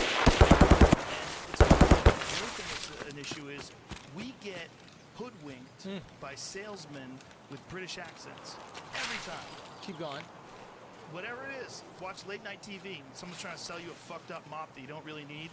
They're doing it through an English accent. They have a British accent. They have some sort of an accent that makes them think they are superior. It is. Look at this product. It's an amazing thing. Look at what it does. It's a radio. It's a blender. It's a fantastic accent. Whether it's whether it's David Attenborough, narrating some guy talks about Cheetos, like they're the most fascinating thing. You don't want a guy from Brooklyn talking about chimps. You don't want a guy from Philly talking about tuna. It's fucking tunas. This is a They're out bonobo. there. It fucks its sister. These tunas, they're out there in these gigantic packs. They're swimming around. Even if they're saying all the right words, you don't want them sounding like that. Even if they're saying super intelligent shit with any kind of an East Coast accent, sounds dumb as fuck. Yeah. Same as Southern, right? Someone says some like super intelligent shit about the ocean, the ecosystem, but they say it with a Southern accent. You're like, what? Yeah. Same words. Yeah. British accent. We're all in. Yeah. So if someone is mocking our culture, what better way than a culture that's known to be very proper? So you think it's by design? They're like, people will trust these opinions more because it's coming from these guys who have this accent that has equity. Yes. Interesting. There's definitely something to that. You know, because look, they could have hired Al Madrigal to run a Daily Show. They could have hired a lot of other people that would have been amazing at that job. I think John Oliver's great. I really do. I think he does a great job. Something funny about the way he attacks things. The show is really well done. Yes. The show Very is really good well. writing too. Yeah, it's the second best show after ours. It's really good. The second best show. But it's they're saddled down by the fact that they're on HBO. Like if you're in that liberal establishment and you're in that like. There's weird conversations where people aren't looking at the joke. They're not going to make fun of Joe Biden. Any other prominent liberal. They're just not going to do it, even if the joke is there. So what's the point? Well, it's weird, right? What's the fucking point? What's weird is when you see it in the news, right? Like the difference between the way they covered women that had allegations against Trump versus women that have had allegations versus Joe Biden. Yeah. Very different the way they cover it. Yeah. Yeah, it's true. Yeah, there's that like obvious bias. I guess maybe it's because like I was looking up like news organizations. I think like back in the day, everybody knew that they were biased. Like you just knew, like late 1700s to like early 1800s. I think they even like enacted a law that said you couldn't criticize the president or his views or something like that in the press. But well, that's how it is in China. I mean, do you know how many journalists have fucking been ghosted in China? Oh, really? Oh my God, yeah. People disappear. Hundreds of journalists, they just disappear. Yeah, dude, they don't fuck around in China. Yeah. So then why can't they close down the bat thing? Well, I hate that they make this argument that they have control of everything and everybody can get killed. And it's like, well, you can't just close the market where they sell the penguins. First of all, they did kinda, and then they open back up in like a week. But if you listen to them, I don't listen to them. I don't think they're telling the truth. But their story is that only 30,000 people died. Now, if you think about the 110,000 people that died here, and then in China you're talking about literally 1 billion people. Come on, bro. Yeah, I don't buy it. Come on, bro.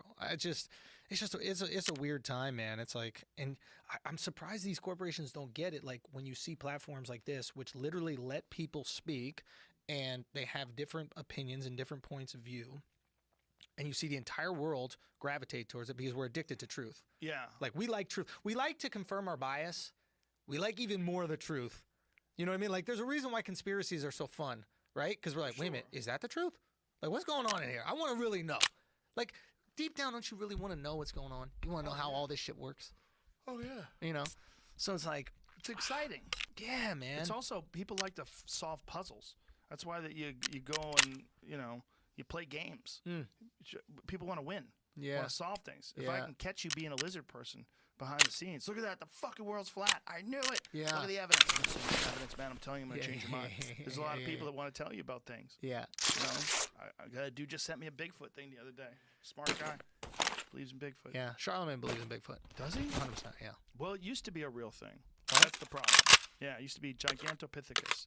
They've actually found bones of a large bipedal hominid that lived as recently as 100,000 years ago. So it lived alongside of people. And they found fossilized bones in China in the 1920s. That this there was an anthropologist that visited this apothecary shop, and he found these bones that were primate bones, much larger than any primate bone he'd ever seen before. So they said, "Where'd you get this?" And they took him to the site, and they started digging up bones. And so they know it's a real animal that was, they think it was very orangutan-like, but it was huge. You never heard of it before? Never heard of it. Show the picture of Gigantopithecus I'm never compared gonna to hear a the end of human this being. It used to be a on real the thing. podcast. Well, here's where it gets even crazier. Yeah. This animal lived in Asia. Uh-huh. Asia is connected by the Bering Strait, which Oh, so you think connected they came Asia through? to Yeah, North yeah, America. yeah. And That's why you most see it in likely, the that's what it. the Northwest. See, go to which one? That one right there. We just had it. A little bit about right there. Bang. Perfect. Look at that. That's what it would have looked like. Yeah. So that is a recreation. But you're talking about a bipedal animal that's 8 to 10 feet tall. Yeah. And it was an enormous primate with a Bigfoot-looking face, man. Just Yeah. go to that picture. Just make that picture bigger. That motherfucker was Bigfoot. I mean, Yeah. so the reason why there's all these stories, these myths, is that as recently as 100,000 years ago, that was a real thing. So people Yeah. definitely saw that thing walking around. Yeah. So they probably talked about it in folklore and in stories, and who knows what the fuck that thing even ate.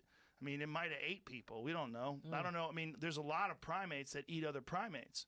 Like chimps eat the fuck out of monkeys. Really? David Attenborough. You want to watch? Yeah. Okay. Pull up the David Attenborough. They hunt monkeys. They corral them in. It's the most ruthless shit because there's a video of this chimp eating a monkey while it's alive. No. It's holding onto the monkey and biting its hips and just pulling chunks of meat while the monkey's screaming like, ah! Like his little primate face screaming while this monkey's just eating him alive. I thought that they do like ants on a stick or something like that. They do everything they can eat. They're omnivorous. Means they eat everything. Huh. They're like humans. Yeah. They're omnivores. Yeah. They eat meat, they eat vegetables, they eat fruit. But they didn't figure this out until the 1990s. Attenborough was doing this documentary, and there it is. So these trackers took him, and they show how the monkeys are. Is this the one? There was another one that didn't show See, that. there it is. Okay, so look at that is a chimp eating a monkey. This one is on the forest floor. I think the one I saw was in a tree. This one shows a chase. Ay, ay, ay. That Bro, was the monkey's hand right there. There it is. This is the video. So this is really dark shit, man, because they chase these monkeys, and the monkeys get scared, and they're trying to figure it out, and they're trying to run away. But the chimps are bigger and stronger, and they corral them in. And so once they get them, man, they're tearing them apart. It's horrible to watch. Yeah. See now the monkey's trying to get away, and this is the footage of the monkey trying to escape, and the chimp comes chasing after him and grabs him. And now once he grabs them, it's rough, bro. They kill babies, everything. They eat them all. So he grabs them. See, he's got him there. See that shit? So he's gonna pull him down, and then once the chimp has the monkey, he gets to a spot where he can eat. And I think they fight over who gets to eat the monkey. And then eventually he wins. But look, he's got this monkey in his hand, and he's just gonna pull it apart. It's rough, man. When you see them eating it, look, here it is. Oh, dude. That's all it shows. Oh, dude. I get it. Okay. You'd have to see. There's. Oh god. We'd have to get Jamie the right video in advance because there's probably hundreds of them out there. But there's one that came from that show that's really rough to watch because this monkey is alive and awake while this chimp is just biting him and pulling him apart. Yeah. But anyway, you got it? Yeah, here it is. So here it is. She's grabbing it. Look. Oh, dude. Oh, dude. So this is one where they're just pulling it apart. But there's a great one where the monkey is fucking screaming. Oh, dude. Yeah, this is gnarly. It's hardcore, man. How do we get onto this? I don't know. Something. Gigantopithecus.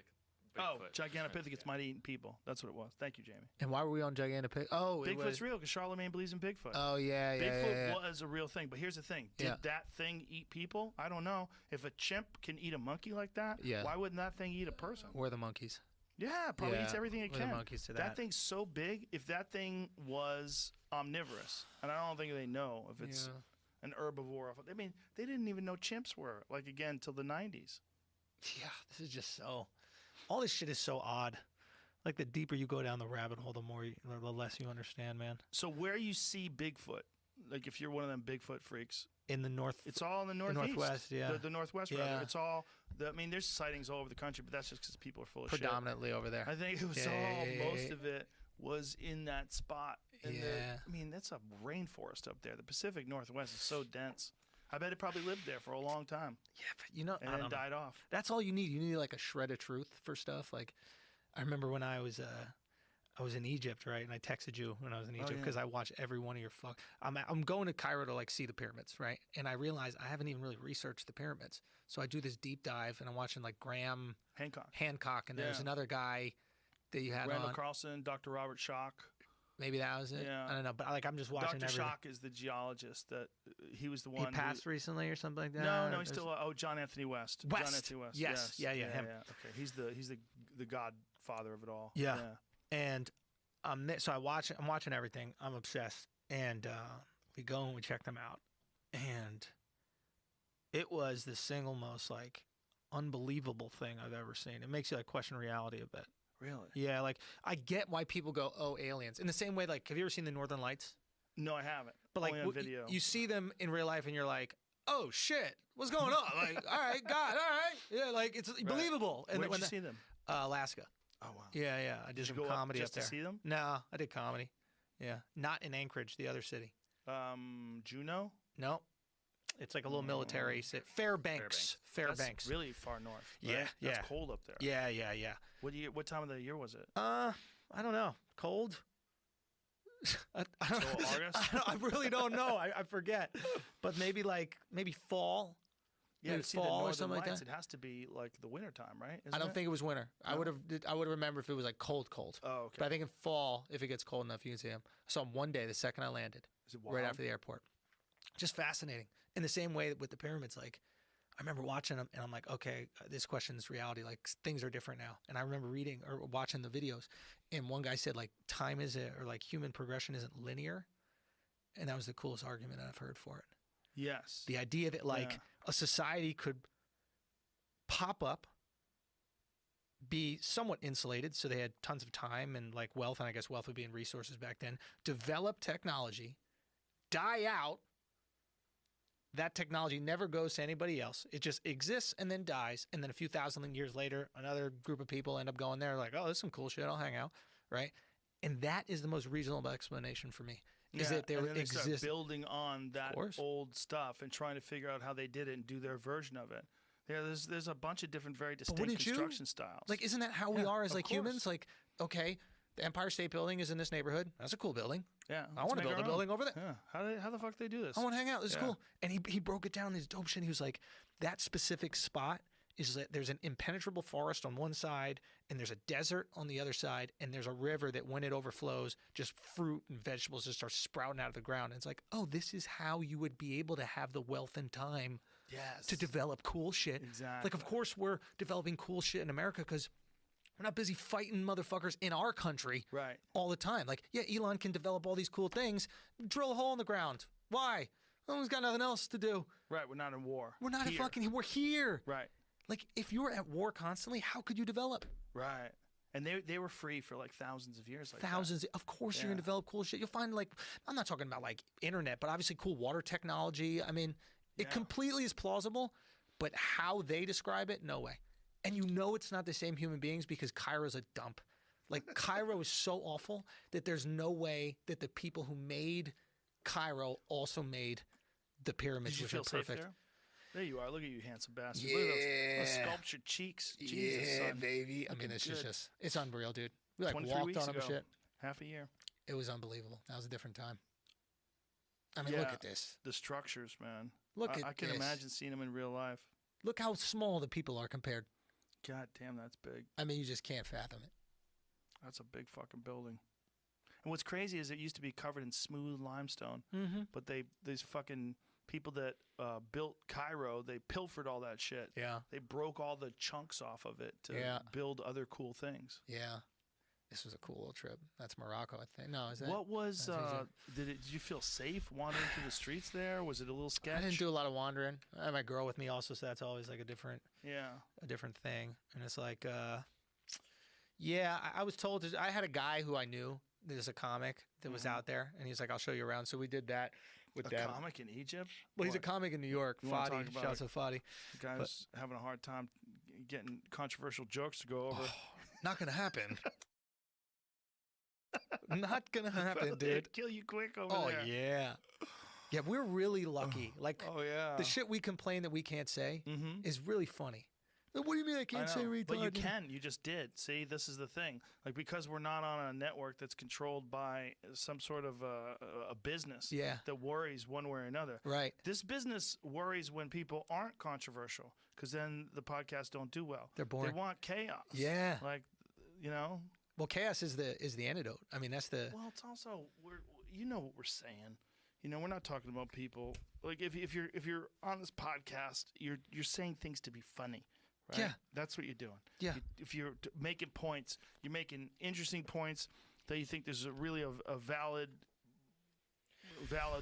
you know, perception of something that you've established. And there's also talking shit. That's talking shit. Talking shit is fun. Judge me by my intent, not your interpretation. Yeah. What did I intend to do? Yeah. I intend to just fucking make us laugh. Exactly. That's all it was. That's the problem with banning a word like retard. Like, sometimes it's not nice to say it about someone with a disease, but it's not nice to let someone keep making YouTube videos about the world being flat either without saying to them, hey, man, that's fucking retarded. Like, that's what that is. That's what it is. Yeah. It's not a disease. It is a slow form of learning. You're slowing learning. Yeah, You're so we're calling people slow. You're confusing people, too, because people watch those videos and no one's interrupting you while you're making those videos. Yeah. So it can make sense. If you're articulate and smooth and use a lot of big words and show a lot of faulty science, people can go, oh, my God, I can't believe all these years I've been lied to. Yeah. There's a bunch of people out there. You ever look at hashtag space is fake? No. You want to see a failure of the American educational system? Yeah. Google hashtag space is fake and start reading. Reading on YouTube and Instagram and fucking Twitter. All these knuckleheads that really think that space is fake. Right. Space is fake. It's not really the moon. It's not really 260,000 miles away or whatever the fuck it is. Yeah. Look, hashtag space is fake. Let's say, for example. There's so many of them. Coincidence? Let's say, for example, the world is flat, right? Let's give them that. I feel so dumb. But if it is, so what? Well, I mean, you still got to go to work. We were talking about before, though, about conspiracy theories. About we like them. They're fun. You want to solve the puzzle. And listen, let's be honest. Most of the people, look, there's some people that just love conspiracy theories. Yeah. But most of the people that get really attached to some of the really dumb ones, they're not doing so well in life. Okay? They're not thriving. They're knuckleheads. Yeah. And knuckleheads get attached to these certain kinds of ideas. Yeah. And then if they could just prove that all this is bullshit, it doesn't matter how well you're doing, because the fucking world's, they've been lying to us, man, this whole time. The stars are not really stars. They're lanterns being hung from some ceiling. It's like, look, man, you can go deep on this and find people that are of varying levels of intelligence that believe dumber and dumber things. But you'll tap into some conspiracy stuff, right? Occasionally, yeah. Yeah. Look, what is some the of them thing? are legit. So what do you go into and you're like, I kind of buy some of this? I want to know what the deep state really is. Can we tell them what I texted you one time? Which what thing? Dude, so there's no sports, so I have nothing else, so I just start getting into conspiracies. Yes. And every time I think I'm going too far, I'll like text Joe. And I remember I texted you once. I was like, bro, what do you think about this Tom Hanks is a pedophile stuff? Bro, I think you called me. I think you were so concerned. You just called me and you're like, dude, what are you reading? What is going? Pump the fucking brakes. For whatever reason, on the internet, it became a thing to write in Tom Hanks's comments of the photos that he's a pedophile. Dude, I don't know what started. Do you know what started that? I think it was this pizza. I don't know what happened, but someone like sent me something. I start going in on it, and then I remember I came across something that was like, yeah, and that's why him and his wife Rita Wilson have coronavirus, and I'm something. I was like, and I remember going to you, and I was like, is his wife's last name really Wilson? And you're like, yeah. And I'm like the fucking volleyball. I'm like, what is happening right now? Dude, what's going on? That's the problem with That's how it works, bro. That's how it works. That's how it fucking works. You almost lost me, dude. Or we could be in the Matrix. Keep going. We could be in a simulation. If there is a simulation one day, it's going to be impossible to tell. You're going to get it to a point. Have you ever done any VR? You ever fuck with VR Dude, at all? I bought the sets. I saw you got the Oculus out there. I got the same one. Yeah. Obsessed. It's pretty amazing. It is. Same. It's the pyramids. That's the second thing that I saw in my life. The VR headsets were the second thing I saw. I was like, this makes me question reality. Yeah. It's crazy. Dude, picking up the things, that's nuts. Yeah. Picking up the fake gun or picking up the ball, throwing it.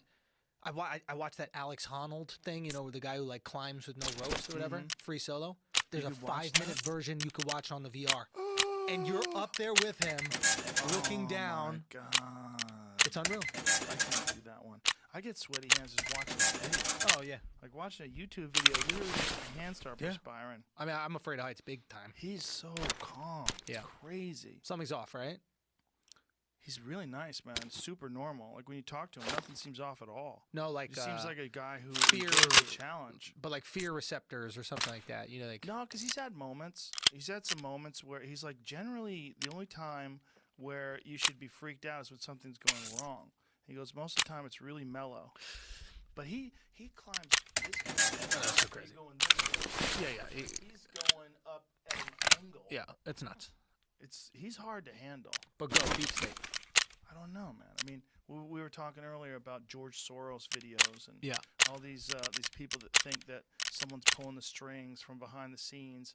You know, the more I see crazy shit like the Jeffrey Epstein thing, where I mean, again, I didn't watch much of the documentary because it was bumming me out. Yeah, seeing those 17-year-old girls talk about heavy.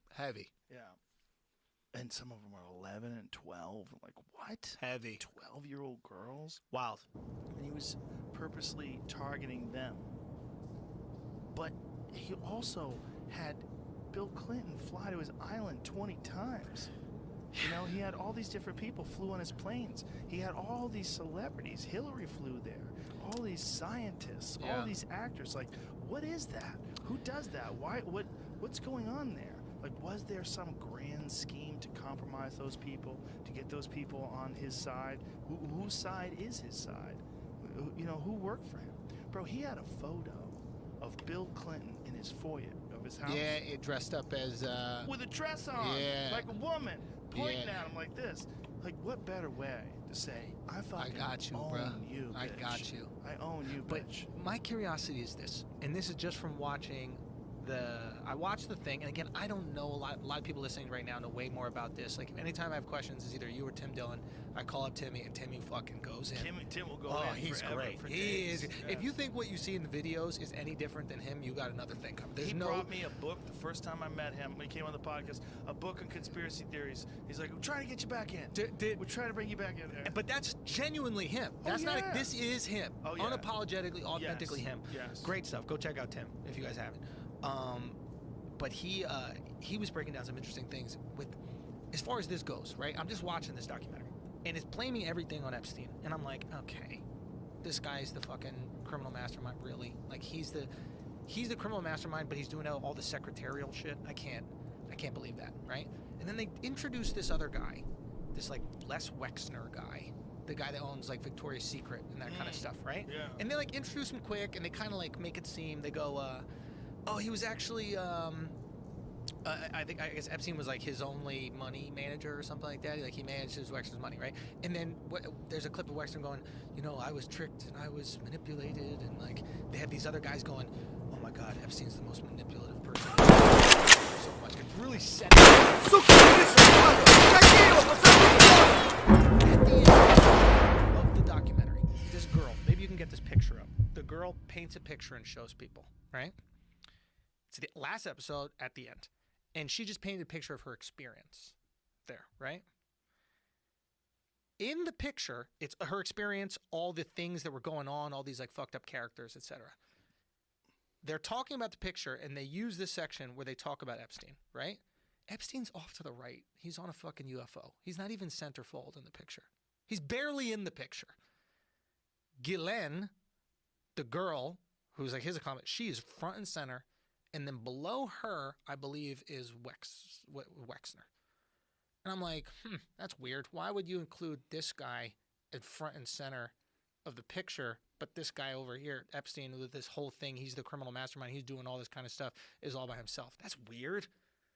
Isn't that weird? I would have to see it in the context of her story. I'd have to see it in the context of her story. But yeah, it is weird. All of it's weird, though. Just the fact that there was a fuck island. Dude. How weird is that? I mean, that's... But is that what they do? But imagine if there was a movie. Yeah. Imagine. Yeah. And in the movie, this guy would set up these freak parties on these islands and have all these guys fly in, scientists, celebrities, and bang 15-year-olds. Yeah. And film it and hold it against them. That was the word, right? So here's the thing. But if you saw a movie, Yeah. you'd be like, come on, Bill Clinton's not going to fly 20 times to a fucking island. That's what makes He's no got sense, prostitutes. dude. He's got girls he can call. He must. Yeah. If he needs it that bad, is he really going to fly to this fucking island? But if this guy was intelligence and he let them think that they're safe, don't worry. No one's going to say a fucking word. Everyone's on board. This is fine. You can let you freak out on this island. This is like the real Vegas. What happens on Fuck Island stays on Fuck Island. This is the real deal. Like, you could... That's what they want. Look, do you know how many of those guys in the 60s and the 70s, politicians back then, just did openly had affairs, right? Like Kennedy, openly. Everyone knew it. The press all knew it. Yeah. How many guys were doing that? How many mayors are doing that? I bet a lot of them. I bet that's why they became a mayor or a fucking president in the first place. A lot of them wanted power. A lot of them are like, these politicians are like ugly actors. They want to be an actor, but they're not good looking enough, so they just pretend to be righteous, and they pretend to be, you know, the guy who's going to solve the mess, the guy's going to solve the problem. And in the meantime, they're hobnobbing with industry and big bankers, and celebrities are coming to their inauguration, and there's a big influence party Here going it on. is. Someone explain this to me. Whoa, is that just Lane? Is that her name? How do you say her name? Ghislaine. I thought it was just Lane. Ghislaine. So that her, how is that she looks free? like a lizard? So she's the lizard, but look who's front and fucking center, dude. What is going on? Look at all the heads.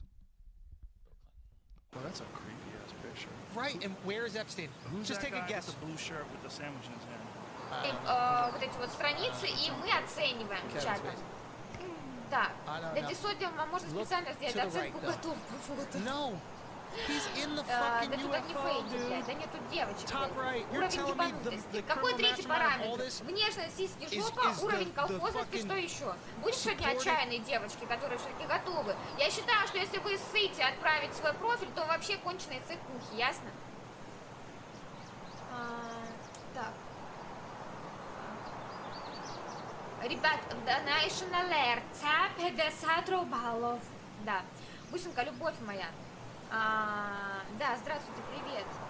Схожесть на бусу, это важно. Так.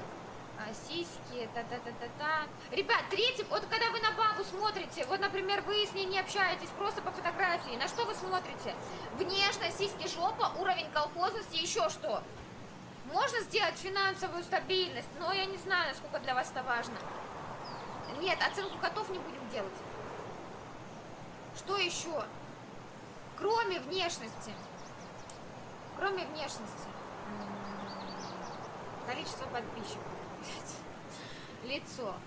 Машина. Финансовая стабильность — это важный пункт для мужиков, чтобы баба была финансово стабильна.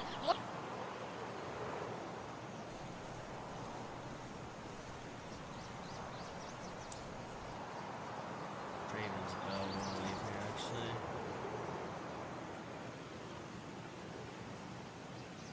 Wait, that's dwarven bow. Is there? Isn't there Draven's bow? Isn't that different?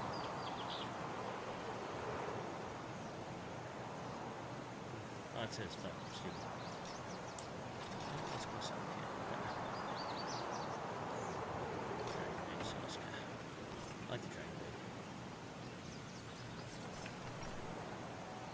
I have dragon bones on me too? Oh, I killed a dragon. You right. Did I kill a dragon?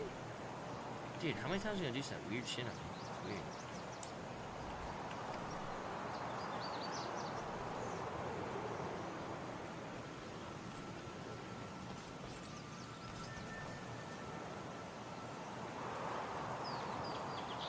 Yeah, dragon.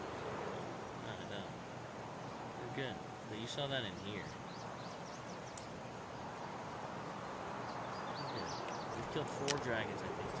Maybe 5? I know my fucking companion has some dragon bones on.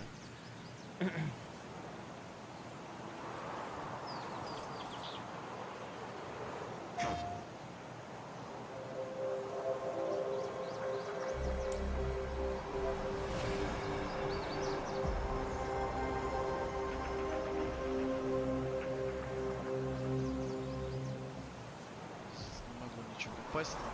Заебал, блядь. Ребят, блядь.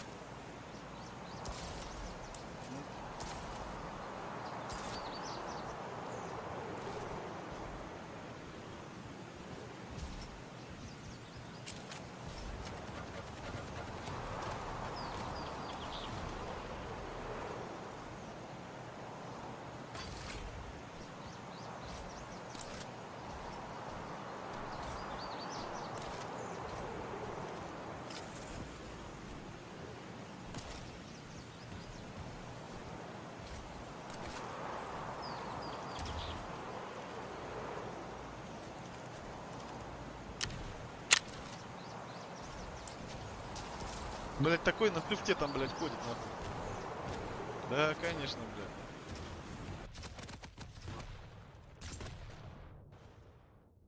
Дар, блядь, ебаный, сука.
Да, такой и был.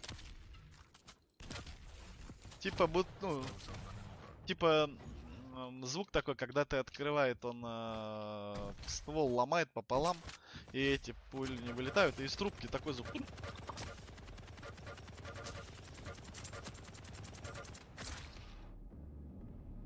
Дума, да.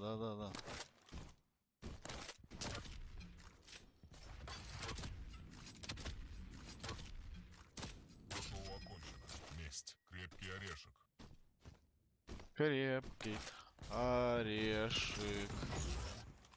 Осталось 3 убийства.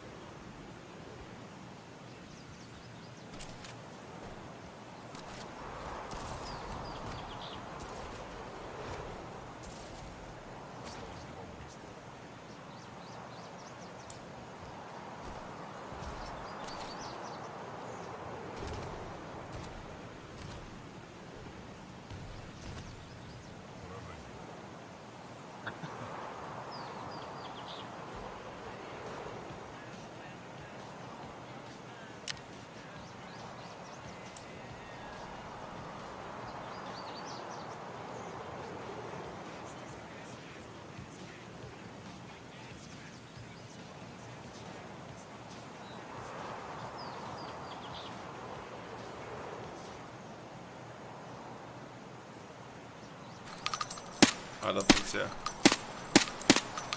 Oh, good. Took me nearly a mag.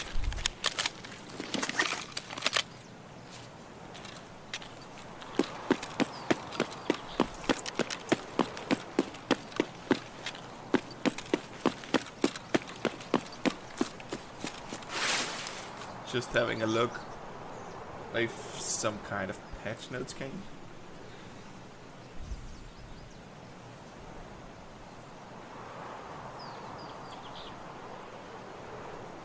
Nope.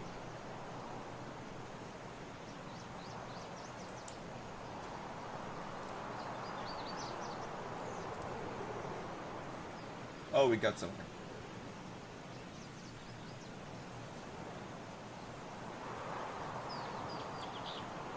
I'm gonna read it so you can just easily hear what the patch notes are. Dog tags taken from PMC should now have found in raid status. Status can be lost in the same way as it is for other items. Added prioritization of items for crafting and building in the hideout. Items with the found in raid status are used first. Okay. While items with the found in raid status will be... What?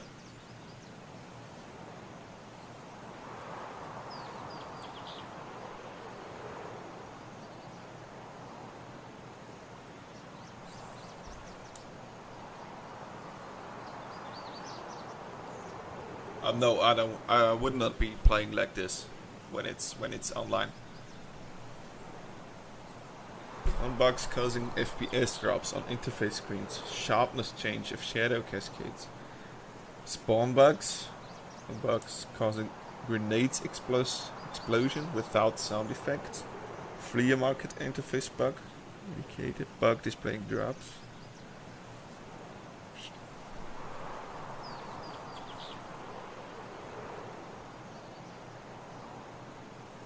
Okay, they changed something about the Steam audio. Fuck, what's up, brother? Just saw your shit, man. Just saw your messages, bro. Sound of movement while crouched on minimum speed is now more quiet. Contusion sounds now working properly. Various minor bug fixes. Are you on or what? Servers are down, yes. Like patch 12.6.7679. It will take about 3 hours. Let's go, bro. I've been waiting for you, dog, for like a fucking week, dog. Where the fuck you been, bro? I'm gonna get on Discord, bro. Get on Discord. So looks like a technical patch. No, you can't join. You can't even get in the game, I think.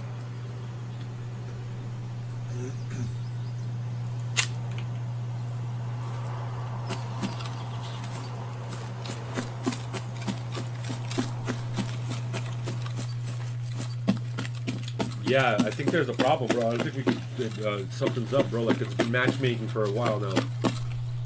Oh boy! Wild tigers storming the area. Okay, I'm coming in. Hold on.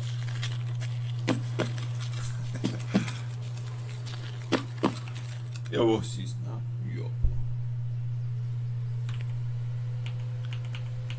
He wants to be loved.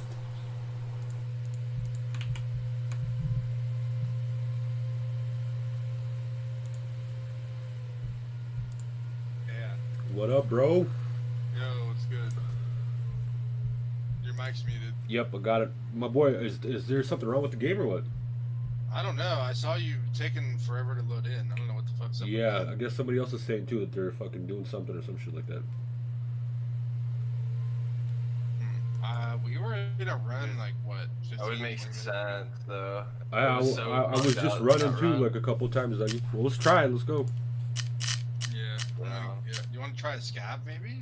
Let's do it. I got 5 minutes left on the scab, Doug. Actually, yeah. Let's just send it then. I'm fucking doing it fucking horrible, Doug. You been doing horrible?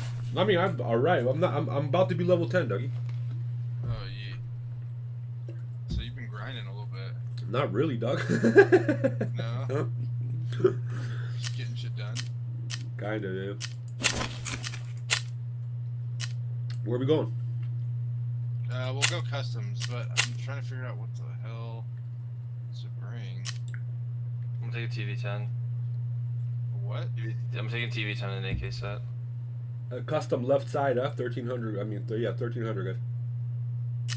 Yep. Alright, I'm buying just a... Oh! I thought a glitch. Yep, authorized there. Yeah, I saw that too. Okay, you guys all want to restart your game? Yeah, let's do it. Yeah, I'm down. Yeah, this shit is... Oh, yeah, we got the authorization there. Oh, too. yeah, it's literally frozen. Just task manager game. I'm trying. Yeah, that's probably why that fucking bodyguard was... My game crashed. Fuck, dude.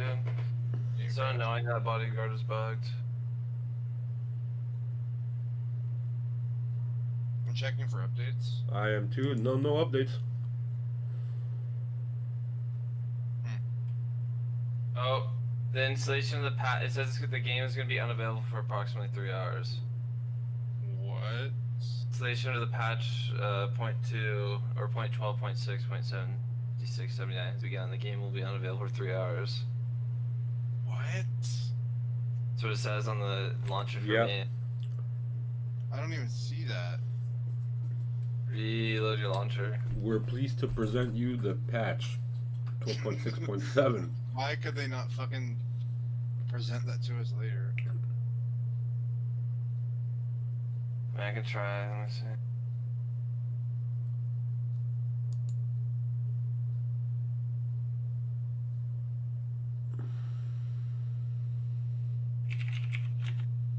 Fuck, dude. Does that mean no Tarkov tonight? Yeah, I think it does. That fucking sucks. And then on a battle round too. Ivan, are you gonna be on tomorrow? 'Cause we Yeah, might have- G, I'm on every night, Dougie. And every night, but like, are you on it all during the day? Yeah, I am. Alright. You gotta appear online on Discord, because I can never like get a hold of you. Gotcha. I'll every time I jump on, I'll get on Discord then, Dougie. Oh yeah. All right, boys. That sucks. Well, fucking, I guess. Hey, we'll play tomorrow, man. Yeah, Doug. Fuck, that sucks. All right, boys. Alright. Good luck. Yep. Oh. Wait. What the hell? Did he leave? I'm still here. Oh, okay. What the fuck? He already left. Alright. Yeah. What time do you think you'll be on tomorrow? My G, so I'll be on around like 8 a.m. 8 a.m. Is that a good time for you? What time you plan to get on? Maybe like 10. So if you're still on. Okay, I'll be on at 10 then, Dougie. Alright, for sure. All right, man.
act? Like, you're in the top right.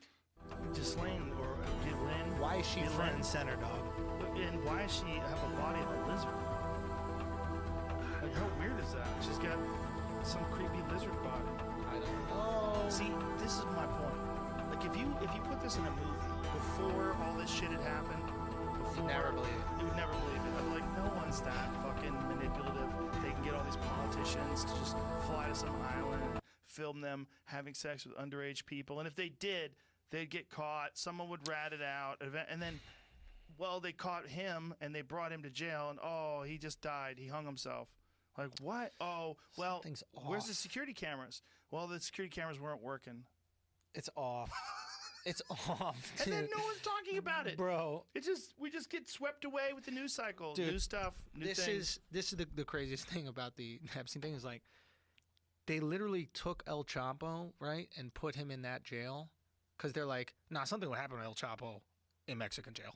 Right. So they're like, we got to put him in jail where something will definitely not happen. Super top secret security clearance. The best jail. The best. The best possible Yeah. jail. Yeah, and then yeah, this yeah. guy just randomly Just adios. hangs himself. Yeah. And the security cameras weren't working. Whoops, no big deal. Meanwhile, that Michael Baden guy, the autopsy doctor from HBO, that autopsy series, this is a guy who's worked on a bunch of high-profile He did the cases. George Floyd case. Yeah, he said the Yep. guy was murdered. He said Yep. the Asphyxiation, yep. injuries.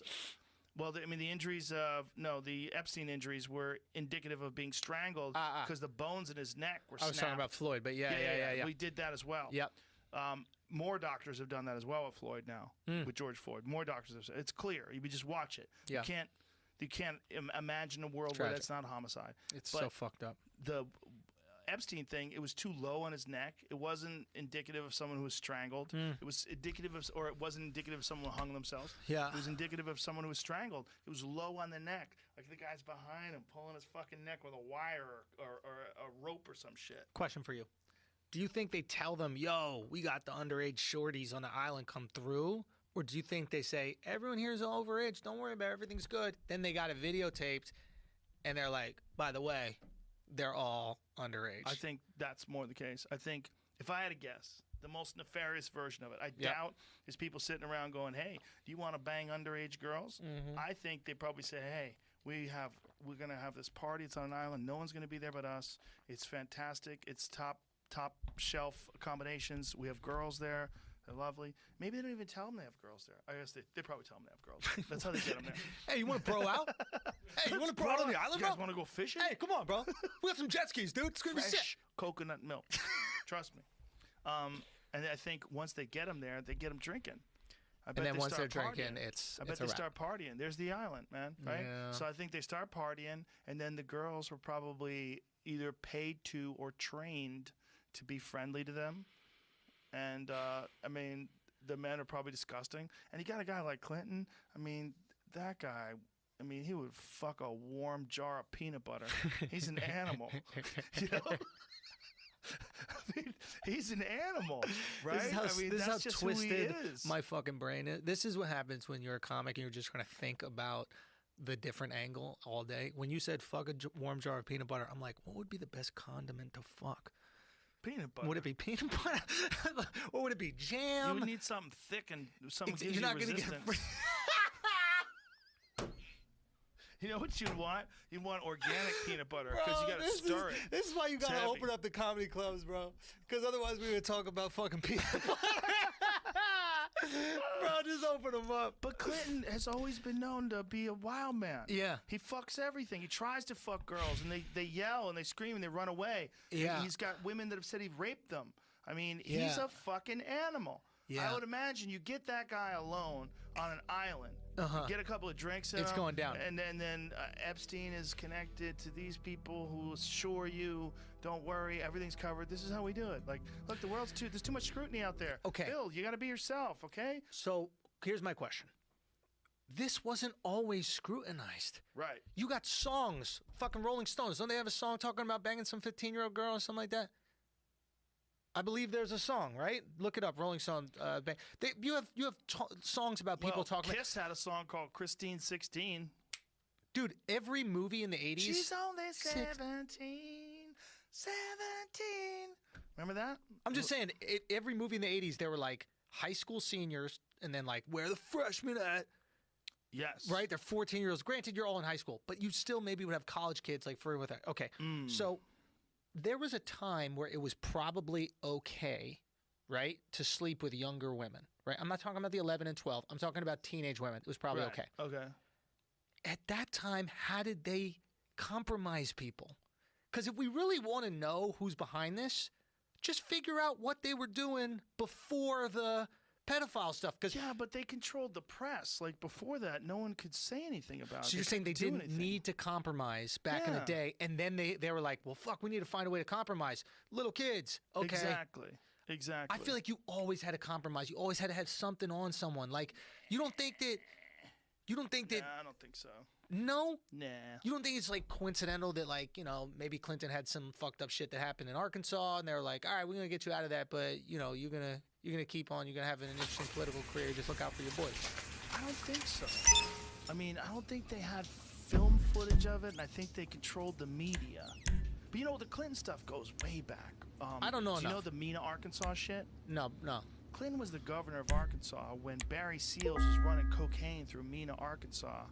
He would go to South America, and there's all this footage. There's a great movie about it with Tom Cruise. That's the... Yes, that's about Barry Seals. Okay. And that was a real guy who was a pilot who Yeah. would fly back with coke. Yeah. And they would drop the coke off in Mena, Arkansas. Okay? Uh-huh. And they dropped the coke off, and these two kids found it. They found the drop. They murdered these two kids, and they said the kids committed suicide. The kids were doing drugs. They Yeah. fell asleep on the train tracks. Yeah. They just made this shit up, right? So when they when they did the autopsy on the kids and they said, oh, the kids died of suicide, they got high and they slept on the train tracks. The parents are like, that's not our kids. Our kids would not do that. So they do a separate autopsy, separate independent autopsy, and they find knife wounds in these kids. Bro. So the kids have been murdered. It gets worse. So then Barry Seals agrees to sell everybody out. So he agrees to testify. He is on his way to the courtroom with George Bush's phone number in his fucking pocket when he's gunned down in his car. Yeah, he's assassinated on his way to testify. A guy who's a absolute, and also in the movie, the Tom Cruise movie, they showed Bill Clinton pardoning him. He got caught for something. Bill Clinton pardoned him. Oh, what if? Yeah. What if compromising people saves their life? What if back in the day you're like, yo, if you talk, I'm gonna kill you. Actually, I think you're gonna talk. You're dead. Like, that's what the mafia does, right? They're like, you're gonna snitch, we're killing you. Any gangs, whatever, you're gonna snitch on us, we're gonna kill you. But what if their technique is like, dude, I'm tired of killing people. You're gonna fuck some kids, or you're gonna do something that you do not want getting out there. Yes. You better not tell. Yes. Well, you got to think a guy like any prominent big-time politician, they know so much shit about so many people and so many different things that are wrong. Yeah. So many different things that are illegal. So get him to fuck a kid. You got to wonder about Anthony Weiner. Keep going. Anthony Weiner was the guy that was Showing that dang. He was showing that dang. Yeah. And he was married to Did you see it? Not to Uma? distract. No, I didn't look at his cock. I heard he's a good He had a sized good sized cock. Good I look cock. at a famous kid. But he's a fucking bold man, and he Yeah. was an amazing speaker. Okay. Yeah. And they were worried about him. They were thinking this motherfucker could be a big time So we need to compromise this. So they, I don't know whether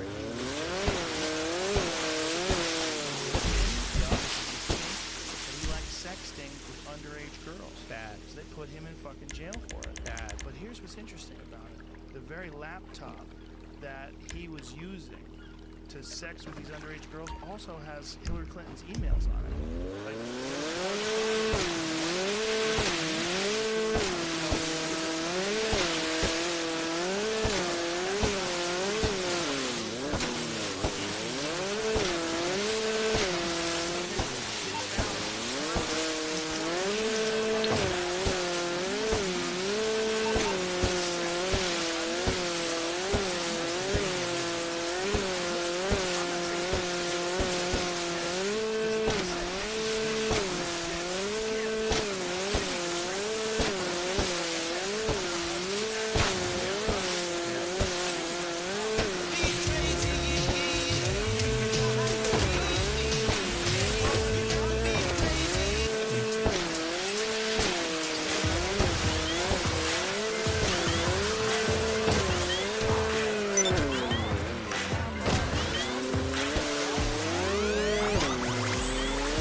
Bryony from Alan's Rome Productions. I was told you might be interested in participating in our online TV streaming live entertainment experience Arena War at the Maze Bank Arena. We're looking for high net worth individuals to buy workshops overlooking the action and participate in our live shows. If you like big vehicles, explosions, bright lights, meaningless fame, and all-out competition, Arena War. He was a freak. He was clearly a freak. There was something about him that was a freak. But also, I mean, sexting with a 15-year-old. Did he know she was 15? That's the other question. Did he? Was he aware of the age? They edited it. Who knows? Yeah. Well, maybe that's a picture he sent to his wife. Wait, what? Who knows? That's what they do. But maybe that's a picture he sent to his wife, and they're like, now we're going to send that to a 15-year-old. Now we got your laptop, we can do whatever. And then we got some worse shit on you, and you're going to take this little charge right here before we tell you what we're really up to. He was very bombastic and very argumentative in the Senate. And he would yell and scream, and the senator is out of order. The senator would yield the floor. He had this way of talking, very powerful speaker. He knew. Yeah. I don't want to know that. That's great. Yeah. So, okay, maybe there's a culture of these big guys doing this shit to young girls in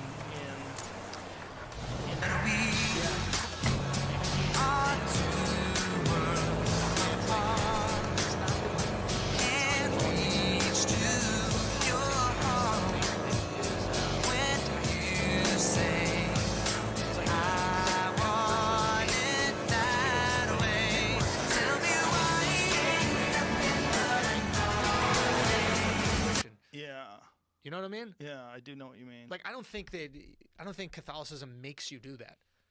But if you did want to do it, that would be the perfect place to go. I think one of the ways.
Drop a half on, smoke with me, roll it on.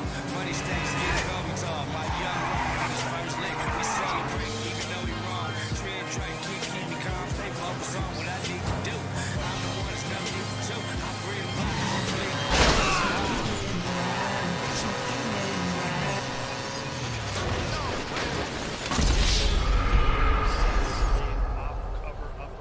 Defending unspeakable dregs escapes me.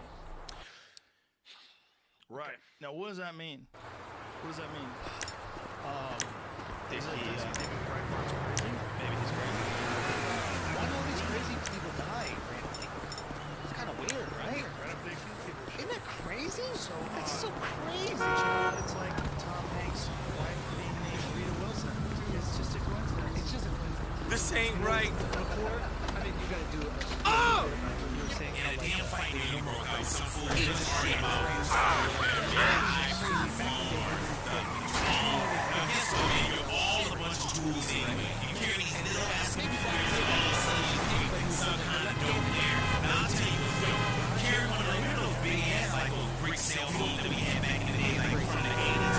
That right there, that was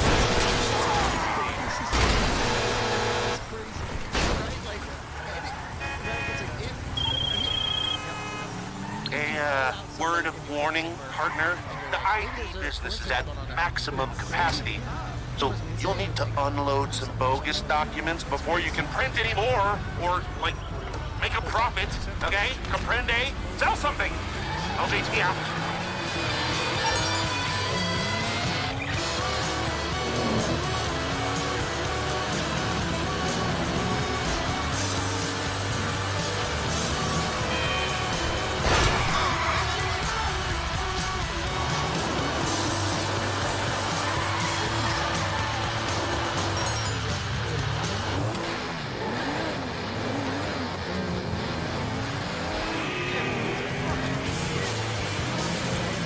What does this decade even mean, dude? Baby.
theater nerd right now?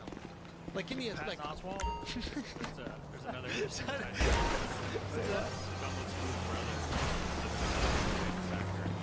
Yeah.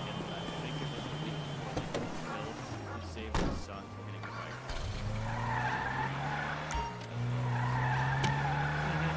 And this is back in the day. There was barely any cars. Yeah. There was no cars back in the day. Yeah, and the car's going 20 miles per hour. There's no car. A chariot. Yeah.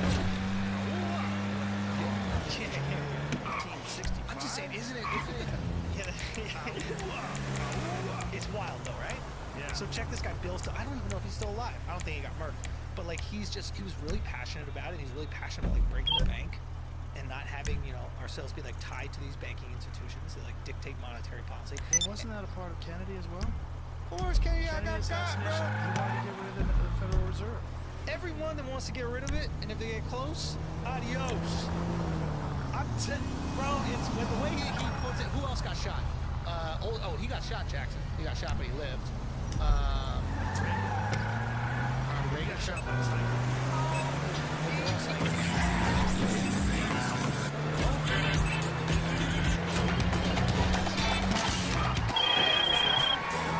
Don't say anything. I don't know you. Or maybe I do. I don't remember. I got a job. A job.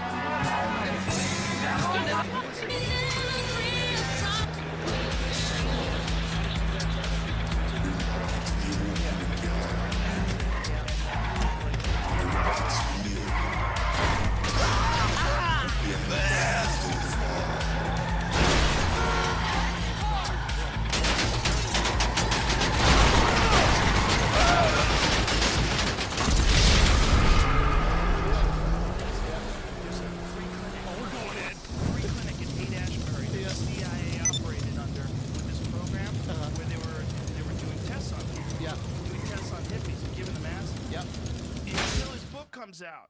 His book comes out 3 months after his book comes out. The clinic goes out of business. This is a clinic that's been in operation for 50 fucking years. Yeah, it's a tricky, dude. It's a tricky thing.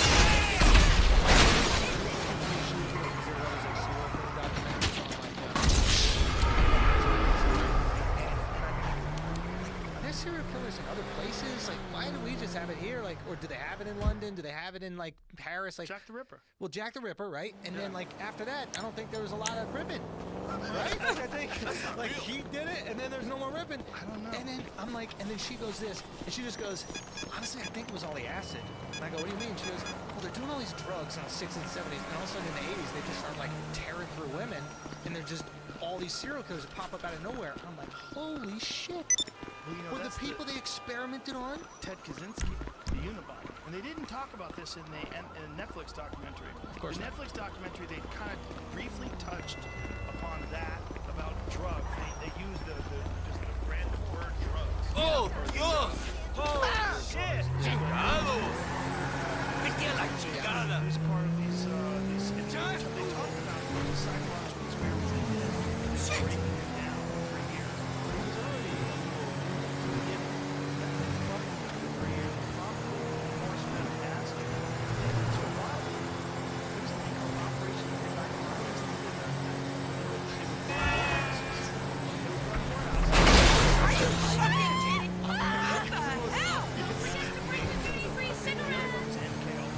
That's the one I heard about. Yeah. They did this in San Francisco as well. The same people that were involved in that clinic were also involved in these ladies to come in, have sex with these guys, and they would dose the guys up with acid. So these guys would go in thinking they're gonna just get some sex. Then and they got would the greatest sex have ever. a drink, Yeah. and they'd be on acid, just tripping their balls off, and then they would just run experiments on these fucking guys. What are you gonna do? Tell people? Listen, this is Tony Prince. You got drugged? Really? Is that what happened? Is that what happened? Really? So here's my question to you. Let's say that we're in charge of like a nation building or whatever it is. Like let's say we're deep state, right? And we are tasked with keeping America on top. Okay? You and I, our families, our kids, everything is dependent on us developing the coolest, most effective weapon of manipulation to maintain our status in the world. And because of that, we get to live the lives that we get to live. And if we don't do it, there are other countries that are doing the exact same thing. We slip, they're gonna buy us. Insane! Would you go so far? Would you go so far as to do these types of things? The right answer is but literally the exact same experiment was happening in China right now. The second they figured it out, they were going to find ways to manipulate the power to be. And the next trip, a politician ends up in China. All of a sudden, they get doused with some shit, and now they're controlled. I don't know exactly how it works.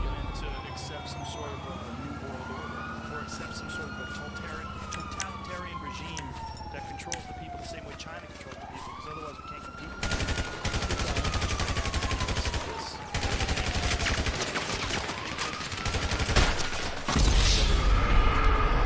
It's one thing. There's not two things. It's not like you have a business and then there's the government. No, your business is a part of the government. If you're running Huawei, you are hand in hand with the Chinese government. The only way the United States is going to compete is if we run things over here, they run things over there, because they can cut corners, take chances, they have mass surveillance on their people. That way it keeps things running smoother. And there's, they also have COVID tracking.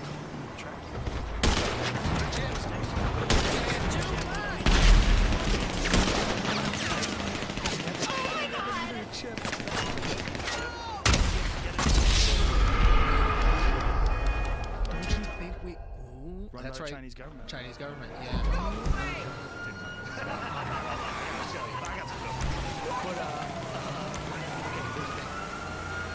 don't you think we're already there in like 11th? Okay. Do you really think Google isn't sitting down with the U.S. government and the U.S. government isn't going, hey, we're going to need access to all that? I mean, we'll pretend like you guys are operating by yourself, but y'all know what time it is. Well, for sure they do. And Google's actually sat down with the Chinese government. Huh? And the argument of censoring over there was that if we don't, they're just going to steal our intellectual property and just remake Google in a Chinese form. We need to work with them. Well, you don't need to do anything, Google. You want to work with them. No, we need to. We need to. We Why? don't have enough money. Because we don't have. We need more. We need more. We need more. I just think. I wonder that even like. $1 Like with Elon, even with Elon, it's like you reach a certain level, you must have. Look, if I'm the guy, if I'm deep state, right, and I know we got this smart South African dude, right, and he can invent anything, he can do all this.